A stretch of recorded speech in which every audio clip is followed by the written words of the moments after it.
Hello everyone, and I am Dr. Aditya Sharma, and I have secured All India rank 70 in UPSC CAC 2022, and this was my first attempt. So मैंने अपना है ना first attempt में मेरा clear हो गया exam. बहुत fortunate हूँ मुझे लगता है काफ़ी बार। तो कुछ कुछ चीज़ें जो मैंने की थी वो मैं आपको बता देता हूँ। पहले थोड़ा सा मैं अपनी जर्नी को बताता हूँ। उससे पहले मैं बता दूँ कि I will keep this session bilingual, है ना। कुछ लोग हैं जो इंग्लिश में ज़्यादा पसंद करते हैं, कुछ है जो हिंदी में समझ आ जाता है। So we'll try to keep it a mix of both, है ना। So let's start the session. So when I was तो मैंने एमबीबीएस किया है from government medical college and hospital Chandigarh, and in my third year I decided that I should try out for the civil services.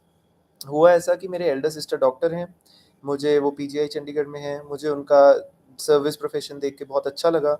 बहुत noble profession है, लोगों को service करने की बहुत अपॉर्चुनिटी है। सो मैंने तभी तब साथ में मैंने स्टार्ट किया और मैंने एमबीबीएस में एडमिशन लिया। फिर उसके बाद अपने सेकंड ईयर में ऑब्ज़र्व करते-करते थर्ड ईयर तक मैंने देखा कि एक ऐस कुछ मुझे चीज़ें लगी कि डॉक्टर्स जो हैं वो वैक्सीन दे सकते हैं, बट पता नहीं कि वैक्सीन जो है वो मतलब प्रॉपर है कि नहीं है। हम मेडिसिन्स पेशेंट को बता सकते हैं, हमें पता नहीं कि मेडिसिन्स पेशेंट तक पहुँच रही हैं कि नहीं पहुँच रही हैं। आधे पेशेंट्स जो हैं ऑलमोस्ट 50% वो इस वजह से आ रहे हैं क्योंकि उनके एरिया में सैनिटेशन अच्छा नहीं है ना? हेल्थ फैसिलिटीज़ अच्छी नहीं है, जो उनको टर्शियरी हॉस्पिटल तक आना पड़ रहा है ना? उनको थोड़ा अवेयरनेस का इश्यू है कुछ बेसिक चीज़ों को रिलेटेड। कोविड में जब आया तो मैंने और ज़्यादा नोटिस किया कि डॉक्टर्स और एडमिनिस्ट्रेटर्स के बीच में बहुत लिंक था कि कई एडमिनिस्ट्रेशन में मेडिकल का बहुत ज़्यादा यूज़ आ रहा था। तब मैंने सोचा कि अगर एक एडमिनिस्ट्रेटर जिसका हल्का-सा मेडिसिन वाला बेंट ऑफ माइंड हो, वो अगर आ जाए तो कितना बेटर रहेगा। सो ये सब देख के मैंने अपनी तैयारी स्टार्ट की थर्ड ईयर में। सो मेरा फर्स्ट अटेम्प्ट है। इसका ये मतलब नहीं है कि मैंने अपना एक ही साल तैयारी किया है। मैंने अपना थर्ड ईयर, अपना फाइनल ईयर और अपने इंटर्नशिप के बीच में मैंने पेपर दे दिया था। सो 2 एंड हाफ ईयर्स की मेरी तैयारी रही है। बट अगेन ये 2 एंड हाफ ईयर्स की तैयारी भी सिर्फ़ इतना नहीं है कि मैंने सिर्फ़ है ना, सिर्फ़ यूपीएससी ही पढ़ रहा था। अपना कॉलेज की भी पढ़ाई कर रहा था, कॉलेज में कोई फेस्ट आ रहा है वो भी लगा रहा था, है ना? तो मैंने मतलब पूरा कॉलेज लाइफ़ को भी एन्जॉय किया साथ-साथ और यूपीएससी की तैयारी को भी किया। थोड़ा-सा टाइम से स्टार्ट कर दिया तो मुझे लगता है उसका बेनिफिट हुआ कि अपने इंटर्नशिप के बीच में मैंने प्री लिख दिया था, फिर उसके बाद मेंस दिया, फिर इंटरव्यू दिया और फर्स्ट अटेम्प्ट में ही क्लियर हो गया। सो ये मेरी जर्नी रही है ब्रीफ सी, तो मैं आपको बताता हूँ। सो थोड़े-थोड़े जैसे कुछ और मेजर डाउट्स भी होते हैं। पहले चलो मैं आप लोगों के कुछ-कुछ डाउट्स हैं, तो वो थोड़े-थोड़े क्लियर कर देता हूँ। उसके बाद फिर मैं है ना, जो मुझे लगता है ज़रूरी वो मैं आपको बताता हूँ। सो प्री रिलेटेड डर लग रहा है। यार देखो, प्री ना सब मैं आपको बताता हूँ पूरे प्रोसेस का, चाहे यूपीएससी का प्री, मेंस, इंटरव्यू है, सबसे डरावना और सबसे मुश्किल फ़ेज़ है प्रीलिम्स। क्योंकि प्रीलिम्स में इतनी ज़्यादा अनप्रेडिक्टेबिलिटी है, कुछ नहीं समझ आता है क्वेश्चंस में, कई बार रैंडम क्वेश्चंस आते हैं, है ना? बाहर-बाहर से क्वेश्चंस आते हैं, तो वो बहुत ज़्यादा मुश्किल है प्री रिलेटेड और उसमें डर लगता है बिल्कुल यार, मुझे खुद बहुत डर लग रहा था 1 दिन पहले। बट इसका ये मतलब नहीं है कि हम डर जाएँगे, पेपर वाले दिन नहीं हमने बस डरना है, उससे पहले एक मिनिमम अमाउंट ऑफ स्ट्रेस, एक मिनिमम अमाउंट ऑफ फ़ियर वो होना ज़रूरी भी है, तभी हम लोग अपने आप को पुश करेंगे पढ़ाई करने के लिए। बट पेपर वाले दिन आपको याद रखना है कि अगर मुश्किल क्वेश्चन आएगा, तो सबके लिए ही उतना मुश्किल आएगा, है ना? और उसमें कोई डरने की बात नहीं है। जैसे मैंने अपने प्रीलिम्स में पूरे 100 के 100 क्वेश्चन्स अटेम्प्ट करे थे। मुझे पता है कि उसमें काफ़ी क्वेश्चंस गलत भी हो गए होंगे, नेगेटिव भी हुए हैं, बट एट लीस्ट मैं अपने आप को चांस देता था कि अगर क्वेश्चन मुश्किल भी है, तो भी कोई बात नहीं, मैंने इतना बेसलाइन पढ़ा हुआ है, थोड़ी-सी मेहनत करूँगा, तो वो स क्वेश्चन सही हो सकता है। तो इसलिए मुझे लगता है मेरे को इतना ज़्यादा डर नहीं लगा था कि कोई बात नहीं, मैंने कहा देख लूँगा कैसे है। तो अपने अंदर भी थोड़ा-सा जो है करेज, थोड़ा-सा वो बनाए रखें, है ना? क्योंकि वो बहुत ज़्यादा ज़रूरी रहेगा आपके लिए, है ना? फिर अगला है हाउ टू प्रिपेयर फॉर 2026। बहुत अच्छी बात है मोक्ष कि आपने इतनी जल्दी डिसीजन ले लिया, बट अपना कॉलेज भी आप देख लेना, ऐसा ना हो कि आप अभी 10th या 12th में ही हो। बेस्ट टाइम है अपने कॉलेज के सेकंड ईयर में आप तैयारी स्टार्ट करो, है ना? फर्स्ट ईयर में थोड़ा कॉलेज को एनालाइज़ करो, अंडरस्टैंड करो, थोड़ा-सा एन्जॉय करो। फिर सेकंड ईयर में थोड़ा-थोड़ा मूड बनाओ, है ना? फिर उसके बाद आप अगर थर्ड ईयर या सेकंड ईयर में अच्छे से आप फुल ऑन अपनी तैयारी स्टार्ट कर दो, अगर आप ह्यूमैनिटीज़ बैकग्राउंड से हो तो। सो 2026 के लिए ऐसे है कि मैंने थर्ड ईयर में, क्योंकि मैं दिल्ली जा नहीं सकता था कॉलेज के साथ, तो मैंने चंडीगढ़ में कोचिंग जॉइन की थी। सो उसके अंदर ऐसा था कि मैं 9 टू 5 कॉलेज लगाता था, 5 टू 8 मैं कोचिंग लगाता था, फिर उसके बाद मैं 9 बजे तक घर पहुँचता था। तो उतना सेल्फ स्टडी का टाइम नहीं था मेरे पास थर्ड ईयर में, बट हाँ, मैं कोचिंग लगा लेता था, नोट्स मैंने कंपाइल कर लिए थे। आप भी ऐसा कर सकते हो। 1 साल जो है अपना बस सिलेबस कवर करो। सेकंड ईयर मेरा फ़ोकस था सोनली कि सेल्फ स्टडी ही करना है ना? उसके लिए मैं स्ट्रैटेजी बनाता था, रूटीन बनाता था। जब 4-5 महीने पेपर हैं कॉलेज में तो फिर वो बिल्कुल छोड़ देता था। तो ऐसे करके बहुत लंबा चलता रहता था वो। तो सेकंड ईयर आप अपना सेल्फ स्टडी करना, और थर्ड ईयर और एक बार जब आपका सिलेबस खत्म हो गया अपने फर्स्ट ईयर में, उसके बाद आप साथ ही साथ रिवीजन के आंसर राइटिंग स्टार्ट कर देना। अभी आप फर्स्ट ईयर में अगर हो तो अपना साथ साथ थोड़ा ऑप्शनल सोचो क्या करना है। ऑप्शनल ज़रूरी नहीं है ग्रेजुएशन वाला होना चाहिए, बट अगर ग्रेजुएशन वाला है ऑप्शनल और आपको लग रहा है कि वो थोड़ा इंटरेस्टिंग है, तो आप ज़रूर वो ले सकते हो अपना ऑप्शनल, है ना? बट मोस्टली डिपेंड करता है कि थोड़ा सा आप अपना ना इंटरेस्टिंग करना। मेरा ऑप्शनल यार मेडिकल साइंस था, है ना? मैंने एमबीबीएस किया है। मैंने ये सोचा था कि चलो अभी फर्स्ट अटेम्प्ट है, तो मैं फ्रेश ग्रेजुएट ही हूँ, तो मुझे मेडिकल साइंस का थोड़ा बहुत आता है। तो मैंने पीवाईक्यूज़ वगैरह अच्छे से सॉल्व किए थे, और मेडिकल साइंस मेरे लिए वर्कआउट कर गया। सो इसलिए ऐसे था। और तो इसलिए है ना, ऐसे अपना ऑप्शन डिसाइड करना सेकंड ईयर में, साथ-साथ रिवीजन और आंसर राइटिंग करना।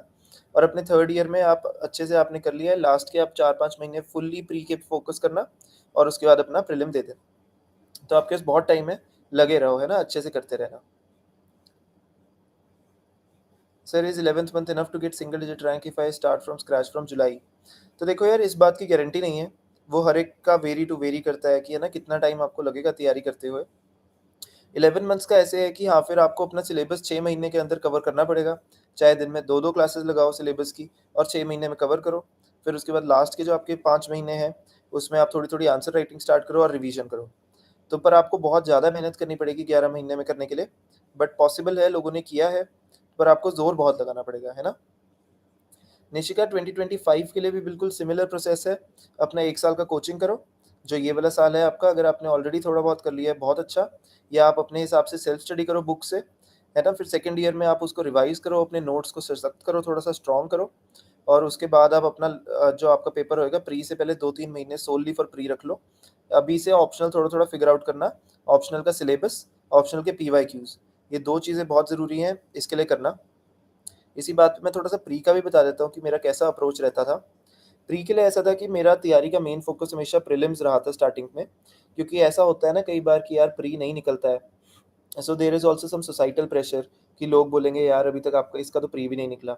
तो थोड़ा-सा इश्यू आ जाता है कई बार, है ना? तो उसको हमने थोड़ा बहुत टैकल करने के लिए मैंने सोचा था कि चलो प्रीलिम्स दे देते हैं। एटलीस्ट प्रीलिम्स निकलेगा तो थोड़ा-सा मेंस का भी उसके बाद मैं कर लूँगा। तो मेरा मेन फ़ोकस प्रीलिम्स था। मैंने अपनी सारी कोचिंग के नोट्स जो थे उसमें मैंने स्टैंडर्ड बुक्स, जैसे कि हमारी लक्ष्मीकांत हो गई, मॉडर्न हिस्ट्री की हमारी स्पेक्ट्रम हो गई। चलो बुक लिस्ट भी साथ-साथ बता देता हूँ मैं, अगर कोई सुन रहा है ना, तो बाद में आप लोग इसको नोट भी कर लेना, है ना? सो मेरे पास जो मॉडर्न हिस्ट्री के लिए मैं स्पेक्ट्रम पढ़ता था, पॉलिटी के लिए मैं लक्ष्मीकांत पढ़ता था, ज्योग्राफी के लिए मैंने 11th की जो फिज़िकल एनसीईआरटी की बुक है, और शायद 11th-12th की इंडियन ज्योग्राफी की बुक है, वो मैंने पढ़ी थी। है ना? और उसके साथ-साथ जीसी लियोंग वाला बुक पढ़ी थी मैंने क्लाइमेटोलॉजी वाले पार्ट के लिए। उसके अलावा यूट्यूब पे सुदर्शन गुर्जर सर का फ्री चैनल है, उस पे मैंने इंडिया की मैपिंग वगैरह वाला पार्ट देखा था, ठीक है? सो ये हो गया। उसके बाद हमारा इकोनॉमी है, इकोनॉमी के लिए मैंने एक नितिन सिंघानिया सर की बुक थी, है ना? वो मैंने देखी थी, पर मुझे उतना नहीं पढ़ पाया था मैं उसको, मुझे उतना उसका फ़ॉर्मेट पसंद नहीं आया। तो मैंने क्या करा कि मैंने मृणाल सर के यूट्यूब पे इकोनॉमी के लेक्चर्स देखे, प्लस कोई भी कोचिंग के नोट्स आप ले सकते हो। उन 2 क्लासरूम नोट्स से मृणाल सर के मैंने अपने खुद नोट्स बनाए हाथ से, और फिर मैंने वो उसमें मिक्स कर दिए। सो इकोनॉमी के लिए मेरा ये था, है ना? इसके अलावा कौन-सा है सब्जेक्ट, है ना? और इसमें फिर आपका एंशिएंट मिडीवल हिस्ट्री आ जाता है अलग से। उसके अंदर मैंने किया था कि नितिन सिंघानिया सर की जो बुक है कल्चर की, उनके मेरे पास हैंड रिटन नोट्स थे।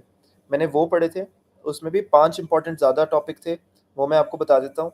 वो है बुद्धिज़्म, जैनिज़्म, एक है टेम्पल्स, ठीक है? एक है जो various philosophical schools of thought होते हैं, है ना? और इसके अलावा आपका है भक्ति और सूफ़ी। ये 5 टॉपिक्स में मेरा ज़्यादा ज़ोर था, उसके अलावा मैंने कर्सरी ग्लांसेस मार ली थी बुक पे। और एंशिएंट और मिडीवल का मेन सोर्स जो मुझे लगता है सबसे बढ़िया है, वो है ओल्ड एनसीईआरटीज़, जो एनसीईआरटी है सीबीएसई की, है ना? 11th और 12th की एंशिएंट और मिडीवल की। उसके अलावा जो न्यू एनसीईआरटीज़ आजकल थीम्स वाली आई हैं, वो भी ज़रूरी हैं। उसके अंदर कुछ कीवर्ड्स हैं, कुछ न्यू वर्ड्स हैं, है ना? वो आप अपने नोट्स जो आप बनाओगे ओल्ड एनसीईआरटी से, उसमें ऐड कर लेना। तो आई थिंक मोटा-मोटा ये है। कई लोग एथिक्स का पूछते हैं। एथिक्स का मेरे लिए बहुत ज़्यादा सोर्स इनिशियली नहीं था, मुझे समझ नहीं आ रहा था कहाँ से करना है। मेरा मेजरली तैयारी प्रीलिम्स के बाद हुई थी एथिक्स की। तो उसमें मैंने क्या किया कि एथिक्स के लिए मैंने फ़ोन किया दिल्ली में एक फ़ोटोशॉप वाली दुकान पे कि कौन से सबसे रीसेंट और बढ़िया एथिक्स के नोट्स हैं। मैंने लुकमान के सुने थे। वो कहते बट लुकमान के जो नोट्स हैं वो अभी तक है ना 2020 के बाद अपडेट नहीं हुए उन्होंने कहा। तो उन्होंने कहा कि है ना वो आप वाजीराम की नई बुक आई है आप वो ले लो। तो मैंने वाजीराम के नोट्स ले लिए थे। मेरे पास लेक्सिकॉन थी साथ में, है ना, और लेक्सिकॉन का थोड़ा-सा फिर मैंने लेक्सिकॉन और उससे मिक्स करके अपना बना लिया था एंड में। तो ये मेरा एथिक्स का सोर्स था। लोग पूछ रहे हैं एजुकेशनल बैकग्राउंड। यार आई एम अ डॉक्टर, मैंने एमबीबीएस किया है government medical college and hospital Chandigarh से। हेलो मलिका, आई नो आप 2021 बैच के हो, है ना? आप सेकंड ईयर एमबीबीएस में कर लो स्टार्ट तैयारी, कोई इश्यू नहीं है ना? अपना कॉलेज बट साथ-साथ एन्जॉय करना, है ना? सो और क्या है, how many attempts did you take? Aman यार मेरा फर्स्ट अटेम्प्ट ही था ये अभी, है ना? फॉर्च्यूनेटली फर्स्ट में ही क्लियर हो गया पेपर, है ना? प्रणल पूछ रहा है, do you face vocabulary problem while reading newspaper and books? If yes then how you tackle this problem? यार मुझे पर्सनली, मैं झूठ नहीं बोलूँगा, मुझे इतनी दिक्कत नहीं आई वोकैबुलरी की। मेरा हमेशा से हॉबी रीडिंग रहा है, सो मेरे को थोड़ा रीडिंग की आदत थी। But at the same time कई वर्ड्स ना ऐसे होते हैं कि आपको लाइन आप पढ़ते हो ना तभी तब समझ आ जाते हैं। तो उनके लिए ढूँढने की ज़रूरत नहीं पड़ती स्पेशली। आप उस वर्ड को 4 बार पढ़ोगे आपको समझ आ जाएगा। बट कई वर्ड्स हैं जो नहीं समझ आते, कई बार मुझे भी नहीं आते, तो नेट पे सर्च कर लो या डिक्शनरी रख लो। पर थोड़ा टाइम के साथ होएगा वो सब, है ना? निखिल कह रहे हैं please reply. Sir I am from Punjab Amritsar, I have a complaint against Khalsa college, they are not giving final result on time. यार वो तो फिर आप ना एक रिटन से अपना लेटर लिखो अच्छे से और वो अपने डिपार्टमेंट में वहाँ सबमिट करा दो। आई एम प्रिटी श्योर वो कर देंगे, है ना? इसमें कोई इश्यू नहीं है। कई बार होता है कि टाइम से नहीं मार्कशीट रिलीज़ आती है, उसमें पूरा रीज़न लिखे ना कि मेरा एग्ज़ाम है, मुझे अप्लाई करना है, प्लीज़ मुझे प्रोवाइड कर दिया जाए। वो नहीं सही तो कुछ प्रोविज़नल अप्लाई कर दिया जाए। आई एम श्योर वो एक तुम लेटर अच्छा से लिखोगे ना, तो फिर वो मिल जाएगा, है ना? सुहासिनी पूछ रही है how to manage time and what was your daily schedule?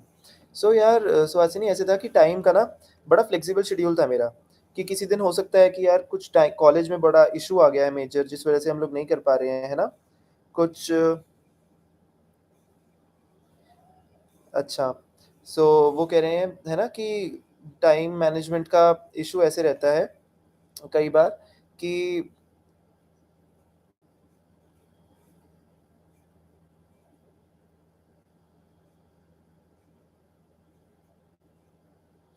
सो फिर टाइम मैनेजमेंट कैसे था कि बहुत फ्लेक्सिबल शेड्यूल है कि मैं ना टारगेट बनाता था 15 डेज़ के। ऐसा नहीं था कि मैं डेली कि आज मैंने इतना करना ही है, इतना करना ही है, कि यार आज तो इतना करना ही है। मुझे पता है कई बार हम कॉलेज में होते हैं, है ना? या हम लोग अपना साथ-साथ कुछ ग्रेजुएशन में हैं या कोई जॉब कर रहे हैं, तो टाइम नहीं मिलता डेली बेसिस पे, है ना? कि आज इतना 6 घंटे देने ही देने हैं। कई बार 2 घंटे दे दिए, कई बार नहीं दे पाए। सैटरडे संडे बिल्कुल फ्री हो गए तो 8-9 घंटे दे दिए। तो आपने अपना टारगेट ओरिएंटेड पढ़ाई करनी है रादर दैन कि कितने घंटे हम डेली कर रहे हैं। तो मैनेज का तो बड़ा मेरा ट्रिकी रहता था। इंटर्नशिप में डेली 12 आवर्स की ड्यूटी होती थी, कोविड में भी ड्यूटी होती थी।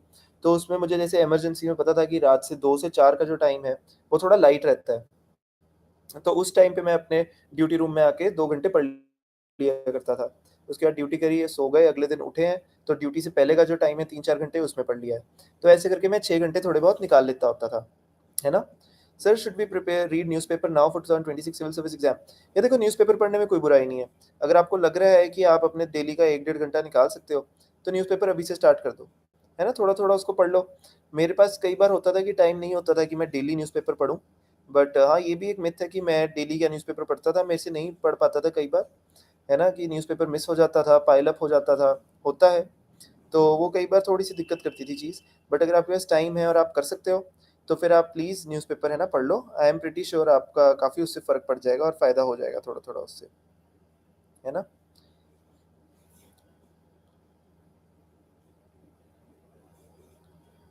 और क्या डाउट्स आ रहे हैं? How did I prepare for CSAT? So CSAT का ऐसे है यार कि सीसैट का यार मैंने पर्सनली बहुत ज़्यादा नहीं किया था। एक्चुअली मैंने प्रीवियस ईयर मॉक पेपर दिए थे यूपीएससी के भी। सो उसमें ऐसा था कि मेरे 120 130 आ रहे थे मार्क्स। तो मुझे था कि यार कोई बात नहीं, शायद हो ही जाएगा। प्लस टाइम की बहुत कमी थी, मैं इंटर्नशिप के साथ-साथ पेपर दे रहा था, तो मैं उतना डिवोट नहीं कर पाया था। सो अल्टीमेटली पेपर मुझे थोड़ा-सा मुश्किल लगा, मेरे 100-105 नंबर आए हैं सीसैट में, तो फिर भी डिसेंट है ना? इतने ही चाहिए थे। इस साल का पेपर मुझे पता है और भी मुश्किल है, तो आप कुछ ना ऐसा करना कि आप पीवाईक्यूज अपने रखना, उसमें जो क्वेश्चंस रिपीट हो रहे हैं, जैसे बोर्ड चल रही है ना, इस स्पीड से पता है उस टाइप का क्वेश्चन दोबारा आना ही है, तो आप उस हिसाब से कर लेना, है ना, उसको टाइट्रेट, और फिर वो फॉर्मूले लिख के रख लेना, सिंपल इंटरेस्ट, कंपाउंड इंटरेस्ट, ऐसे बेसिक्स। ये हो गया मैथ्स वाला पार्ट। रही बात इंग्लिश की, तो मैं आपको एक टिप दे देता हूँ जो बहुत ज़्यादा इंपॉर्टेंट रहेगा, है ना, अपने जो पैराग्राफ्स वगैरह है उसके लिए, कि जैसे जब भी वो पूछते हैं ना what is the crux of the passage, तो वो वाले क्वेश्चन में हमें बड़ी दिक्कत आती है। अब चार में से हम दो ऑप्शन तो रूल आउट कर देते हैं, है ना, एक ऑप्शन, अब जो दो रह गए हैं उसमें एक ऑप्शन है जो लाइन है वो पैराग्राफ से मिलती जुलती है, और दूसरी है जो मिलती जुलती नहीं है, कि जैसे पूरा पैसेज है हमारा कुछ फूड प्रोसेसिंग के ऊपर लिखा हुआ है और एंड में लिखा हुआ है इंडिया एंड में ग्लोबल पावर बन जाएगा इससे, ऐसे ऐसे करके। तो हम लोग सोचते हैं यार ये ग्लोबल पावर की तो कहीं बात हुई नहीं है, तो ये तो क्रक्स हो नहीं सकता। तो हम कई बार ना उसको छोड़ देते हैं और हम वो कर देते हैं कि हाँ ये तो बात सही थी, पैसेज में लिखा है कि food processing can be done by making, है ना, industry closer to the fields, ऐसे करके।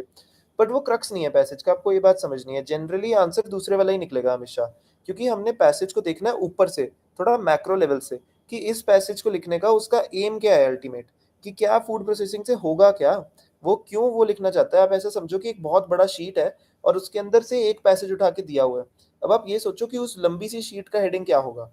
तो ये क्रक्स के लिए आपने करना है, थोड़ा मैक्रो लेवल पे करना है। इस वजह से मेरे सी सैट में जो भी पैसेज के क्वेश्चन थे सारे ठीक थे, और सी सैट में भी मैंने 80 में से 76 क्वेश्चन किए थे, तो वो थोड़ा सा वो था। Did you read monthly current affairs magazines और ओनली पीटी 365? यार मेरा प्लान था मंथली पढ़नी है, मंथली में पढ़ता था, मेजरली सिर्फ इन्वायरमेंट और इकोनॉमी वाले सेक्शन के लिए पढ़ता था, तो वो मैं पढ़ लेता था। उसके अलावा एंड में जब मैंने पीटी पढ़ी थी तो मैंने 4 सब्जेक्ट्स की पढ़ी थी, इन्वायरमेंट, इकोनॉमी, कल्चर, है ना, और थोड़ा थोड़ा साइंस एंड टेक। तो ये 4 के लिए मैंने पढ़ी थी पीटी। इसके अलावा अगर आपको, मेरे को एक गलती जो लगी, मैं कर सकता था दोबारा अगर करना होता, तो मैं आईआर की भी पीटी पढ़ना चाहूँगा, क्योंकि क्वेश्चंस अब आईआर के बढ़ गए हैं काफ़ी, तो इसलिए आईआर के लिए काफ़ी आपको मेहनत करनी पड़ेगी, और रेलेवेंट भी हो गया है। हम G20 के प्रेसिडेंट हैं हम, है ना, शंघाई कोऑपरेशन ऑर्गेनाइजेशन के हम लोग प्रेसिडेंट हैं, तो इसलिए आईआर काफ़ी इंपॉर्टेंट हो गया है आजकल, है ना। इंटरव्यू के लिए कहाँ से मैंने तैयारी की थी? यार इंटरव्यू के लिए तो बहुत सारे मॉक इंटरव्यूज़ हैं, है ना? आप किसी के भी दे दो। मैंने ऑलमोस्ट 9-10 मॉक्स दिए थे, तो मॉक इंटरव्यूज़ का तो फ़ायदा होता है। बहुत ज़्यादा भी नहीं देने, बहुत कम भी नहीं देने। इस 10 में से 2 मेरे वन ऑन वन सेशंस थे, जो मैंने इंटरव्यू से पहले रखे थे कि कॉन्फिडेंस थोड़ा बूस्ट हो जाएगा। पर आप कहीं के भी दे दो मॉक इंटरव्यूज़, जो भी इंस्टीट्यूट्स चल रहे हैं, वो सारे ही मोर और लेस यूज़फुल होते हैं। इंटरव्यू में भी सामने वाला बंदा आपको मॉक्स में असेस कम करता है, आप अपने आप को ज़्यादा करते हो।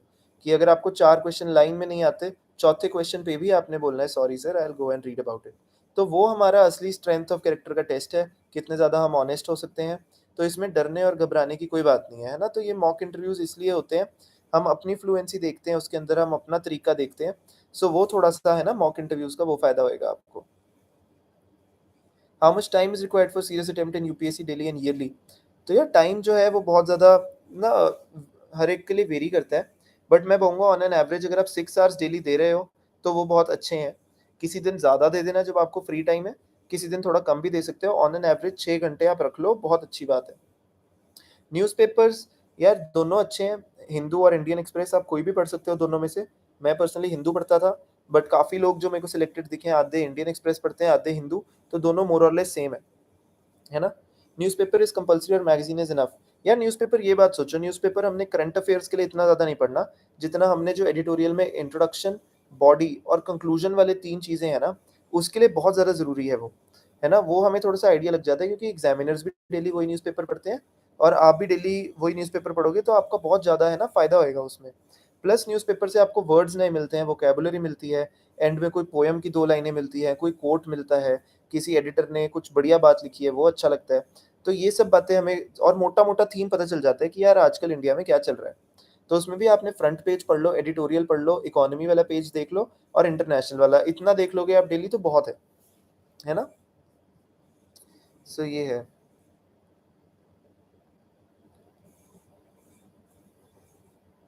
सिविल सर्विसेज बहुत रिस्की है ना? ऑड्स बहुत कम है, बिल्कुल सही बात है। It is a zero sum game.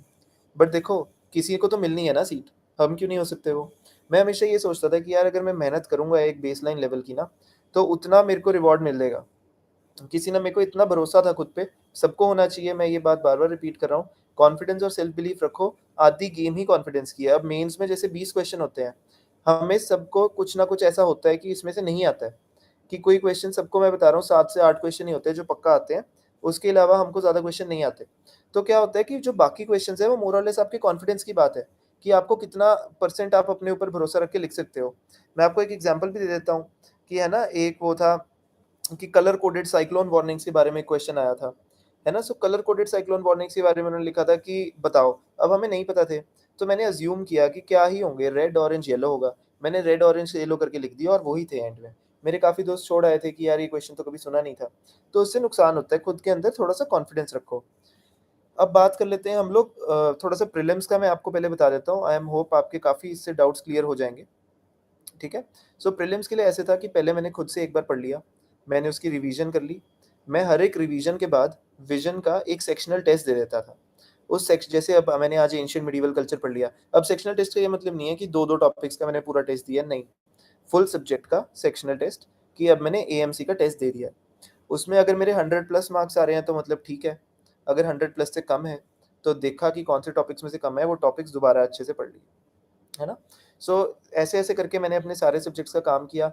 जो भी उन टेस्ट में गलतियाँ हो रही थी, मैंने उनको अपने नोट्स में ऐड कर लिया। लंबा काम है बट ज़रूरी है ना? ये मेरी स्ट्रैटेजी थी प्रीलिम्स की। तो प्रीलिम्स के मैंने टेस्ट दिए, जब एंड में टाइम आया, जब फ़ेब, मार्च, अप्रैल, मई वाला टाइम आया, मैंने फुल लेंथ टेस्ट टोटल दिए थे 15। 15 से ज़्यादा नहीं दिए थे। 15 के अंदर मोस्टली मेरे सारे ये विज़न के थे। एक मेरा फोरम का था और एक वाजीराम का था। है ना? 15 फुल लेंथ टेस्ट थे। लोग बोलते हैं 10-10 हज़ार पेपर करो, 10-10 हज़ार क्वेश्चन्स करो, बट बात ये है ना, पेपर तो हम कर लेंगे। दिक्कत ये आती है कि हम लोग उन पेपर आंसर्स को ना समझ नहीं पाते। हम इतने आंसर्स पढ़ ही नहीं पाते। आप कभी टेस्ट आपने खुद भी दिया होगा। टेस्ट करने से ज़्यादा टाइम उसको चेक करके आंसर्स देखने में लगता है। तो अगर मैंने 15 टेस्ट कर लिए, मैंने 1500 क्वेश्चन कर लिए।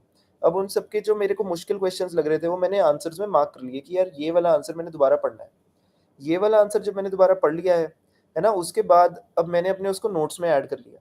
तो अब मेरे वर्चुअली 1500 क्वेश्चंस का जो आंसर्स हैं, वो मेरा मटेरियल ही बन गया एक तरह से फुल लेंथ का। इससे ज़्यादा टेस्ट आपकी मर्ज़ी है आपको करना है, बट मैं बोलूँगा इतने टेस्ट सफिशिएंट है। तरीका समझना होता है बस अटेम्प्ट करने का, बाकी क्वेश्चंस का तो कोई अंत नहीं है और सेम क्वेश्चन तो कभी आएगा नहीं। इसलिए है ना, थोड़ा-सा ज़्यादा लगता था इश्यू, है ना? और medical science versus anthropology for MBBS student.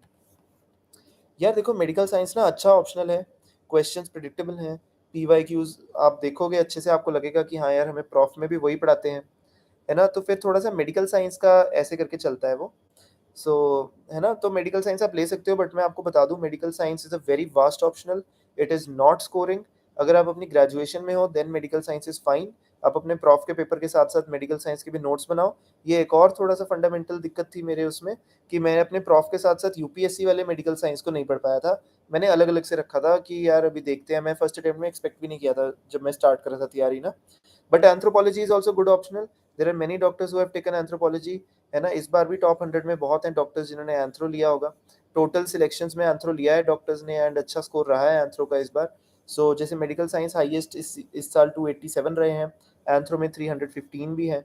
है ना? It is your option, it is your choice. अगर आपको देख के लग रहा है कि नहीं है बहुत बढ़िया, तो इसलिए एंथ्रो में मज़ा नहीं आ रहा, तो मेडिकल साइंस ले लो। अगर मेडिकल साइंस में मज़ा नहीं आ रहा और एंथ्रो देख के आपको लग रहा है पीवाईक्यूज़ और सिलेबस कि हाँ मैनेज हो जाएगा, then you can take that. But again I will say medical science is not scoring and medical science is very vast, है ना? ये 2 दिक्कतें हैं। मेरा पेपर बहुत अच्छा हुआ था मेडिकल साइंस का, पर उतने बढ़िया उन्होंने मार्क्स उसमें नहीं दिए। इसलिए ये थोड़ा-सा दिक्कत रहता है ना?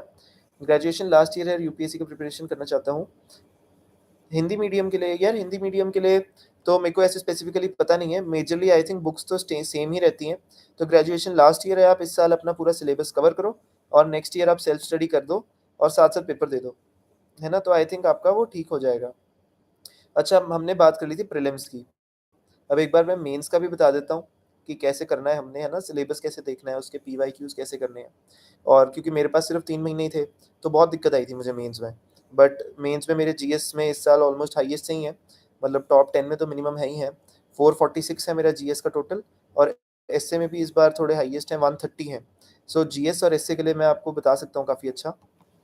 ऐसे था, मैंने बहुत ज़्यादा आंसर राइटिंग नहीं की थी जब मैं मेंस का स्टार्ट कर रहा था। उस टाइम पे मैंने क्या किया कि मैंने अपना जो पहला पहला 1 मंथ 1.25 मंथ्स जो थे 3 के, वो तो प्री के रिज़ल्ट की टेंशन में ही चले गए। तो तब तक मैं साथ-साथ थोड़ा-सा ऑप्शनल कर रहा था और थोड़ा-सा एथिक्स कर रहा था।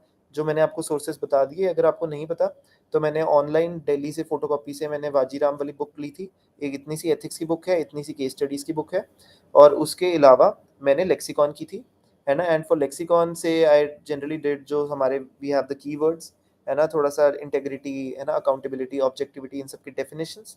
इसके अलावा एथिक्स में एक बहुत ज़्यादा ज़रूरी जो बात है वो है कि आपने सिविल सर्वेंट्स के एग्ज़ाम्पल्स याद करने हैं, है ना? Once you remember the civil servants के examples, for example Smita Sabharwal ma'am, है ना? आर्मस्ट्रांग पामे सर, है ना? डॉक्टर रवि कनन, है ना? तो ऐसे, है ना? डॉक्टर राजेंद्र, तो ये सारे जो हैं हमारे सिविल सर्वेंट्स हैं या इंस्पिरेशनल पर्सनैलिटीज़ हैं, इनके एग्ज़ाम्पल्स आपने याद करने हैं। नेट से ढूँढ लो, नहीं मिलते हैं तो सिर्फ example of civil servant with integrity, example of civil servant with objectivity, तो ये बहुत ज़्यादा ज़रूरी है। तो आप इसका अलग से अपना नोट बना लीजिए, है ना? और उस नोट के उस एग्ज़ाम्पल्स को यूज़ करना। इस बार जो एथिक्स का पेपर था, उसके अंदर उन्होंने खुद ही पूछ लिया, discuss with the help of examples of relevant civil servants. तो बहुत ज़्यादा इंपॉर्टेंट है कि आप वो वाला काम कर लो। तो पहले मंथ में मैं ये कर रहा था। फिर उसके बाद मैंने हर एक जीएस को दिया था 1.5 वीक, है ना? कि डेढ़ हफ्ता देना है हर एक जीएस को। वीकेंड पे जाके मैंने विजन्स की मेंस की टेस्ट सीरीज़ दी थी, है ना? तो मैं वो जाके दे देता था। तो मैं क्या करता था कि वीकेंड पे जाके 2 टेस्ट दे देता था, जैसे जीएस 1 के दोनों दे दिए। 1 डेढ़ हफ्ता जीएस 1 पढ़ा। आप बोलोगे इतने कम टाइम में जीएस 1 कैसे कवर किया? अब मैंने क्या किया कि मैंने पिछले 2 साल के पीवाईक्यूज़ 2020 और 2021 के पर एक एक जीएस का पहले, है ना? दोनों सिर्फ जीएस 1 के करे डेढ़ हफ्ते में। हर एक क्वेश्चन को मैंने पहले खुद लिखा, फिर ऑनलाइन उसके मॉडल आंसर ढूँढे। आईएएस बाबा वगैरह ने उनके मॉडल आंसर्स दिए हुए हैं। उनके मॉडल आंसर से मैंने अपने क्वेश्चंस को चेक किया। फिर उन्हीं थीम से रिलेटेड मैंने जीएस 1 के पेपर देखे प्रीवियस ईयर टॉपर्स के। तो टॉपर्स कॉपीज़ बहुत ज़्यादा इनवैल्यूएबल हैं, बिल्कुल गोल्ड है। आप टॉपर्स कॉपीज़ को देखना, उनसे समझ आता है कि इनको ऐसे मार्क्स क्यों मिल रहे हैं, कितना पॉइंट्स में लिख रहे हैं, कितना पैराग्राफ्स में लिख रहे हैं।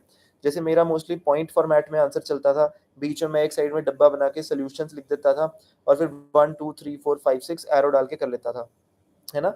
सो जीएस 1 में कितना सॉल्व किया था? यार जीएस 1 अगर आप बोल रहे हो कि प्रीलिम्स में, तो हाँ, मैंने 100 के 100 क्वेश्चन अटेम्प्ट करे थे। अगर आप मेंस की भी बात कर रहे हो तो मेंस में भी मैंने 20 के 20 क्वेश्चन किए थे, है ना? सो ये बेसिकली एक जीएस का था कि मैंने 2 पीवाईक्यूज़ अच्छे से सॉल्व करे। वीकेंड पे जाके मैंने 2 विज़न के पेपर सॉल्व किए।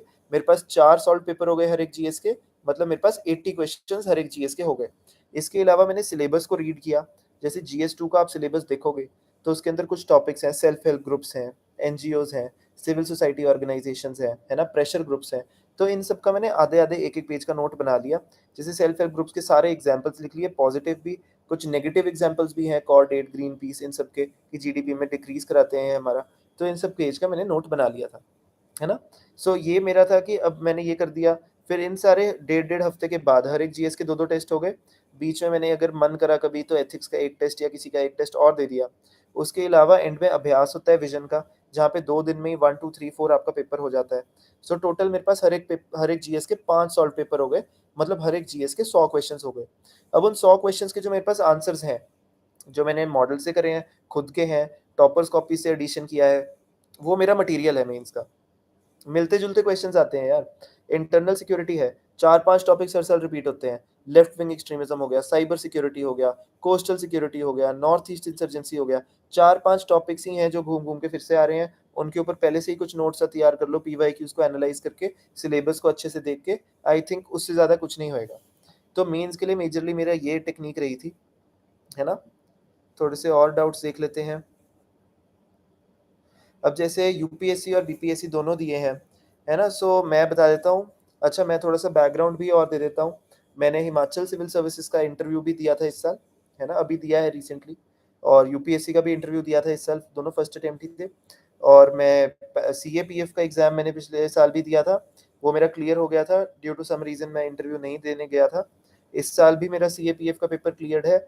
मेरा अभी जुलाई 7th को इंटरव्यू भी है उसका, बट अब मैं नहीं दे पाऊँगा उसको क्योंकि मेरा सर्विसेज़ में सिलेक्शन हो गया है। उसके अलावा मैं एज़ अ डॉक्टर सीआरपीएफ में असिस्टेंट कमांडेंट रिकमेंडेड हूँ। आर्मी में मैं as a captain as a doctor recommended हूँ। सो वो दोनों भी मेरे पास ऑप्शंस हैं, थे अवेलेबल, बट अभी मेरे सिविल सर्विस का रिज़ल्ट आ गया है, तो इसलिए मुझे वो अब मैं नहीं कर पाऊँगा, है ना? सो मेरा top 3 service preference was IAS, IPS and IRS, है ना? आईएफएस मैंने नहीं भरा था क्योंकि मुझे इंडिया से बाहर नहीं जाना था। सो मतलब सबका अपना पर्सनल चॉइस होता है। पर्सनली मुझे लग रहा था कि मैंने ग्राउंड रियलिटीज़ हॉस्पिटल में देखी हैं। सो है ना, going into the service as an IAS would be best, क्योंकि मेरा जो एक्सपीरियंस है, जो मैंने देखा है, मैं उसको ग्राउंड लेवल पे थोड़ा-सा रेप्लिकेट करना चाहूँगा। सो फॉर्च्यूनेटली मेरे को आईएएस मिल रहा है, तो आई एम हैप्पी, है ना? प्रीलिम्स के मॉक टेस्ट जब देते हैं तब आपकी बबल फिलिंग टेक्निक क्या होती है? सो हाँ, ये एक बड़ा इंपॉर्टेंट इश्यू रहता है। मैंने नीट भी दिया था जब अपने 12th के बाद, सो तब से मेरा सेम ही रहा है टेक्निक कि मैं जब आंसर पढ़ता हूँ क्वेश्चन, तो मैं साथ ही साथ बबल कर लेता हूँ। अब इससे पता है क्या होता है कि जो मैंने एक बार क्वेश्चन बबल कर लिया, अब मेरे को दोबारा देखना ही नहीं। बट ऐसा भी होता है कई बार, मैं पहले उन क्वेश्चंस को सिर्फ बबल करता हूँ जो मुझे 100% पता है। वो होंगे 100 में से करीब 28, है ना? इतने क्वेश्चंस होंगे जो पक्का ही आते हैं। फिर उसके बाद सेकंड राउंड में मैं आता हूँ, तो जो 50-50 वाले क्वेश्चंस हैं, उनको मैं पूरा दिमाग लगाता हूँ और मैं 50-50 वालों को फिर बबल कर लेता हूँ, है ना? फिर उसके बाद जब मैं थर्ड रीडिंग में आ रहा हूँ, तो मैं 33% वाले क्वेश्चंस पे या 50% वाले जो मैंने कुछ छोड़ दिए हैं, उन पे आता हूँ। फिर फोर्थ रीडिंग में फाइनल करता हूँ, जिसमें 33% वाले भी अटेम्प्ट कर देता हूँ। फिर फोर्थ रीडिंग मैंने कर ली। अब मेरे पास क्या हुआ फाइनल एक्चुअल प्री में कि मेरे पास फिर भी 20 मिनट बच गए और मेरे 7 क्वेश्चन रह गए थे। तो मैंने क्या किया कि फिर 20 मिनट थे, 7 क्वेश्चन थे, बहुत सोच-सोच के मैंने फिर वो भी 7 अटेम्प्ट कर दिए थे, है ना? सो अल्टीमेटली मेरा ये रहा था प्री का, तो ये बबलिंग की टेक्नीक है ना? सो आप भी एक बार इसको देख लेना कि ऐसे करना है।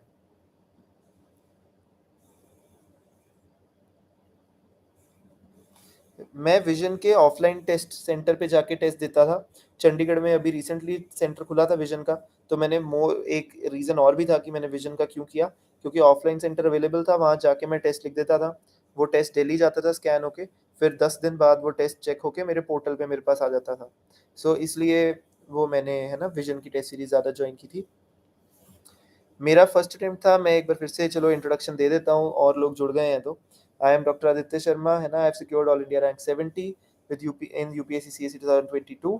This was my first attempt, my optional was medical science, है ना? I have done MBBS from government medical college and hospital Chandigarh. ठीक है? यार पंजाबी लिटरेचर का आई एम नॉट, है ना, वेरी श्योर कि पंजाबी लिटरेचर का क्या है सिनेरियो। आई हैव हर्ड कि वहाँ से काफ़ी लोगों का क्लियर होता है, ऑल्दो देते भी बहुत कम लोग हैं। बट है ना, I am not the right person to be है ना, आस्किंग फॉर पंजाबी लिटरेचर। मैं जानता हूँ एक दो को जिन्होंने पंजाबी लिटरेचर से किया है, एक सर्विसेज में भी है, सो इसलिए वो है। So yes, my option was medical science, है ना? बबल राउंड करते वक्त छोड़ते हैं तो नेक्स्ट क्वेश्चन पे नर्वसनेस पे कंफ्यूजन हो जाता है, क्या करें? तभी तो मैं आपको कहता हूँ कि आप ट्राई करो कि आप अपना जो है बबलिंग, वो आप बबलिंग साथ साथ कर लो, एक बार अपने पे भरोसा रखो और कर दो बबल। बट थोड़ा सोच के कि हम इस बार ही कर रहे हैं। काफ़ी क्वेश्चन पे मैं सर्कल मार लेता था कि यार इन क्वेश्चन पे दोबारा आना है। कई बार होता था कि सेकेंड राउंड, थर्ड राउंड तक भी नहीं मुझे पता चल रहा कि यार क्या मुझे इसको करना है कि नहीं करना है। तो है ना, थोड़ा सा इशू आ जाता था। ज्योग्राफी रिसोर्सेज होते थे, है ना, प्री और मेंस के, मैं बता देता हूँ। प्रीलिम्स का था मेरा जो 11th क्लास की फिजिकल ज्योग्राफी की एनसीईआरटी है। कोई भी जगह के क्लासरूम के नोट्स, चाहे आप कोचिंग लगा रहे हो नहीं लगा रहे हो, उनको वैसे ही रख लो, है ना? उसके अलावा इंडियन ज्योग्राफी की एनसीईआरटी, उसके अलावा जो जीसी लियोंग का क्लाइमेटोलॉजी वाला सिर्फ पार्ट है एंड में, उसको कंपाइल करके मैंने रख लिया था। उसके अलावा सुदर्शन गुज्जर सर की यूट्यूब पे ना इंडियन मैपिंग के लिए बहुत अच्छी वीडियोस है। मैंने वो देखी थी माउंटेन पासेस के लिए, है ना, प्लेट्यूज के लिए, है ना, रिवर्स के लिए, national parks, wild life sanctuaries जो इन्वायरमेंट से ओवरलैप करता है, वेटलैंड्स के लिए। तो वो ओवरऑल बहुत अच्छी वीडियोस हैं। सो वो ये ज्योग्राफी के मेरे मेन रिसोर्सेज रहे थे, है ना? करंट अफेयर्स का यार ऐसे है कि न्यूज़पेपर से मैंने नोट्स नहीं बनाए कभी, मैं क्लियर कर देता हूँ। क्योंकि न्यूज़पेपर मेरे लिए था कि इंट्रो, बॉडी, कंक्लूजन का एक टेम्पलेट का हमें आइडिया लग जाता है ना? उसके अलावा थोड़ा-सा वोकैब्युलरी का पता चल जाता है और मोटा-मोटा क्या थीम चल रहा है। मैंने नोट्स करंट अफेयर्स के बनाए नहीं यार, मैं मंथली मैगज़ीन पढ़ लेता था विज़न की, इकोनॉमी और एनवायरनमेंट की, उसमें मार्क कर लेता था और एंड में मैंने पीटी 365 पढ़े थे। है ना? मेंस के टाइम पे मैंने 1 मंथ न्यूज़पेपर पढ़ा था, है ना? तो थोड़ा मुझे अच्छा भी लगा वो मंथ न्यूज़पेपर पढ़ के कि यार काफ़ी ऐसा फ़ील आ रहा है कि मुझे काफ़ी कुछ अब अंडरस्टैंड हो रहा है, समझ आ रहा है। बट फिर से वही, क्योंकि शेड्यूल थोड़ा ऐसे था कि और बहुत सारी चीज़ें कवर करनी थी, ऑप्शनल वगैरह, तो कई बार मिस हो जाता था। तो करंट अफेयर्स के लिए तो मैंने विज़न के जो मेंस के टेस्ट थे, उन पे काफ़ी रिलाय किया था। उसके अलावा मैंने एम के यादव सर का क्वालिटी एनरिचमेंट प्रोग्राम किया था, जो मुझे लगता है काफ़ी बेनिफिशियल रहा है मेरे लिए, है ना? मैंने कोचिंग चंडीगढ़ से लिया था, है ना? राज मल्होत्रा इंस्टीट्यूट से, थर्ड ईयर में अपने। उसके बाद के लास्ट के 2 ईयर्स मैंने सेल्फ स्टडी की थी। सो ये मेरे लिए वो था, है ना? सो और थोड़े से मैं डाउट्स देख लेता हूँ।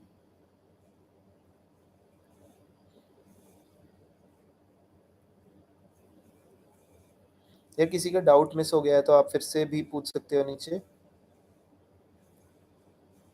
सर इंटरव्यू के लिए इंग्लिश देना पड़ता है, इंग्लिश मीडियम के लिए?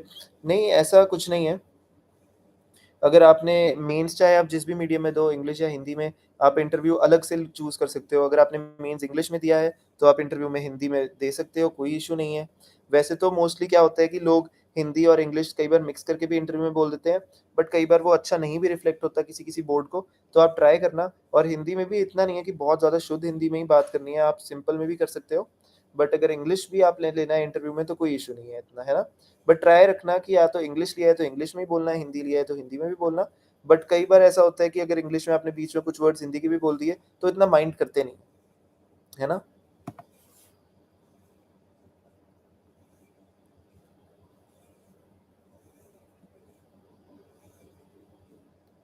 NCERT plus Spectrum plus Laxmikanth plus Mrinal handout is too much to clear pre.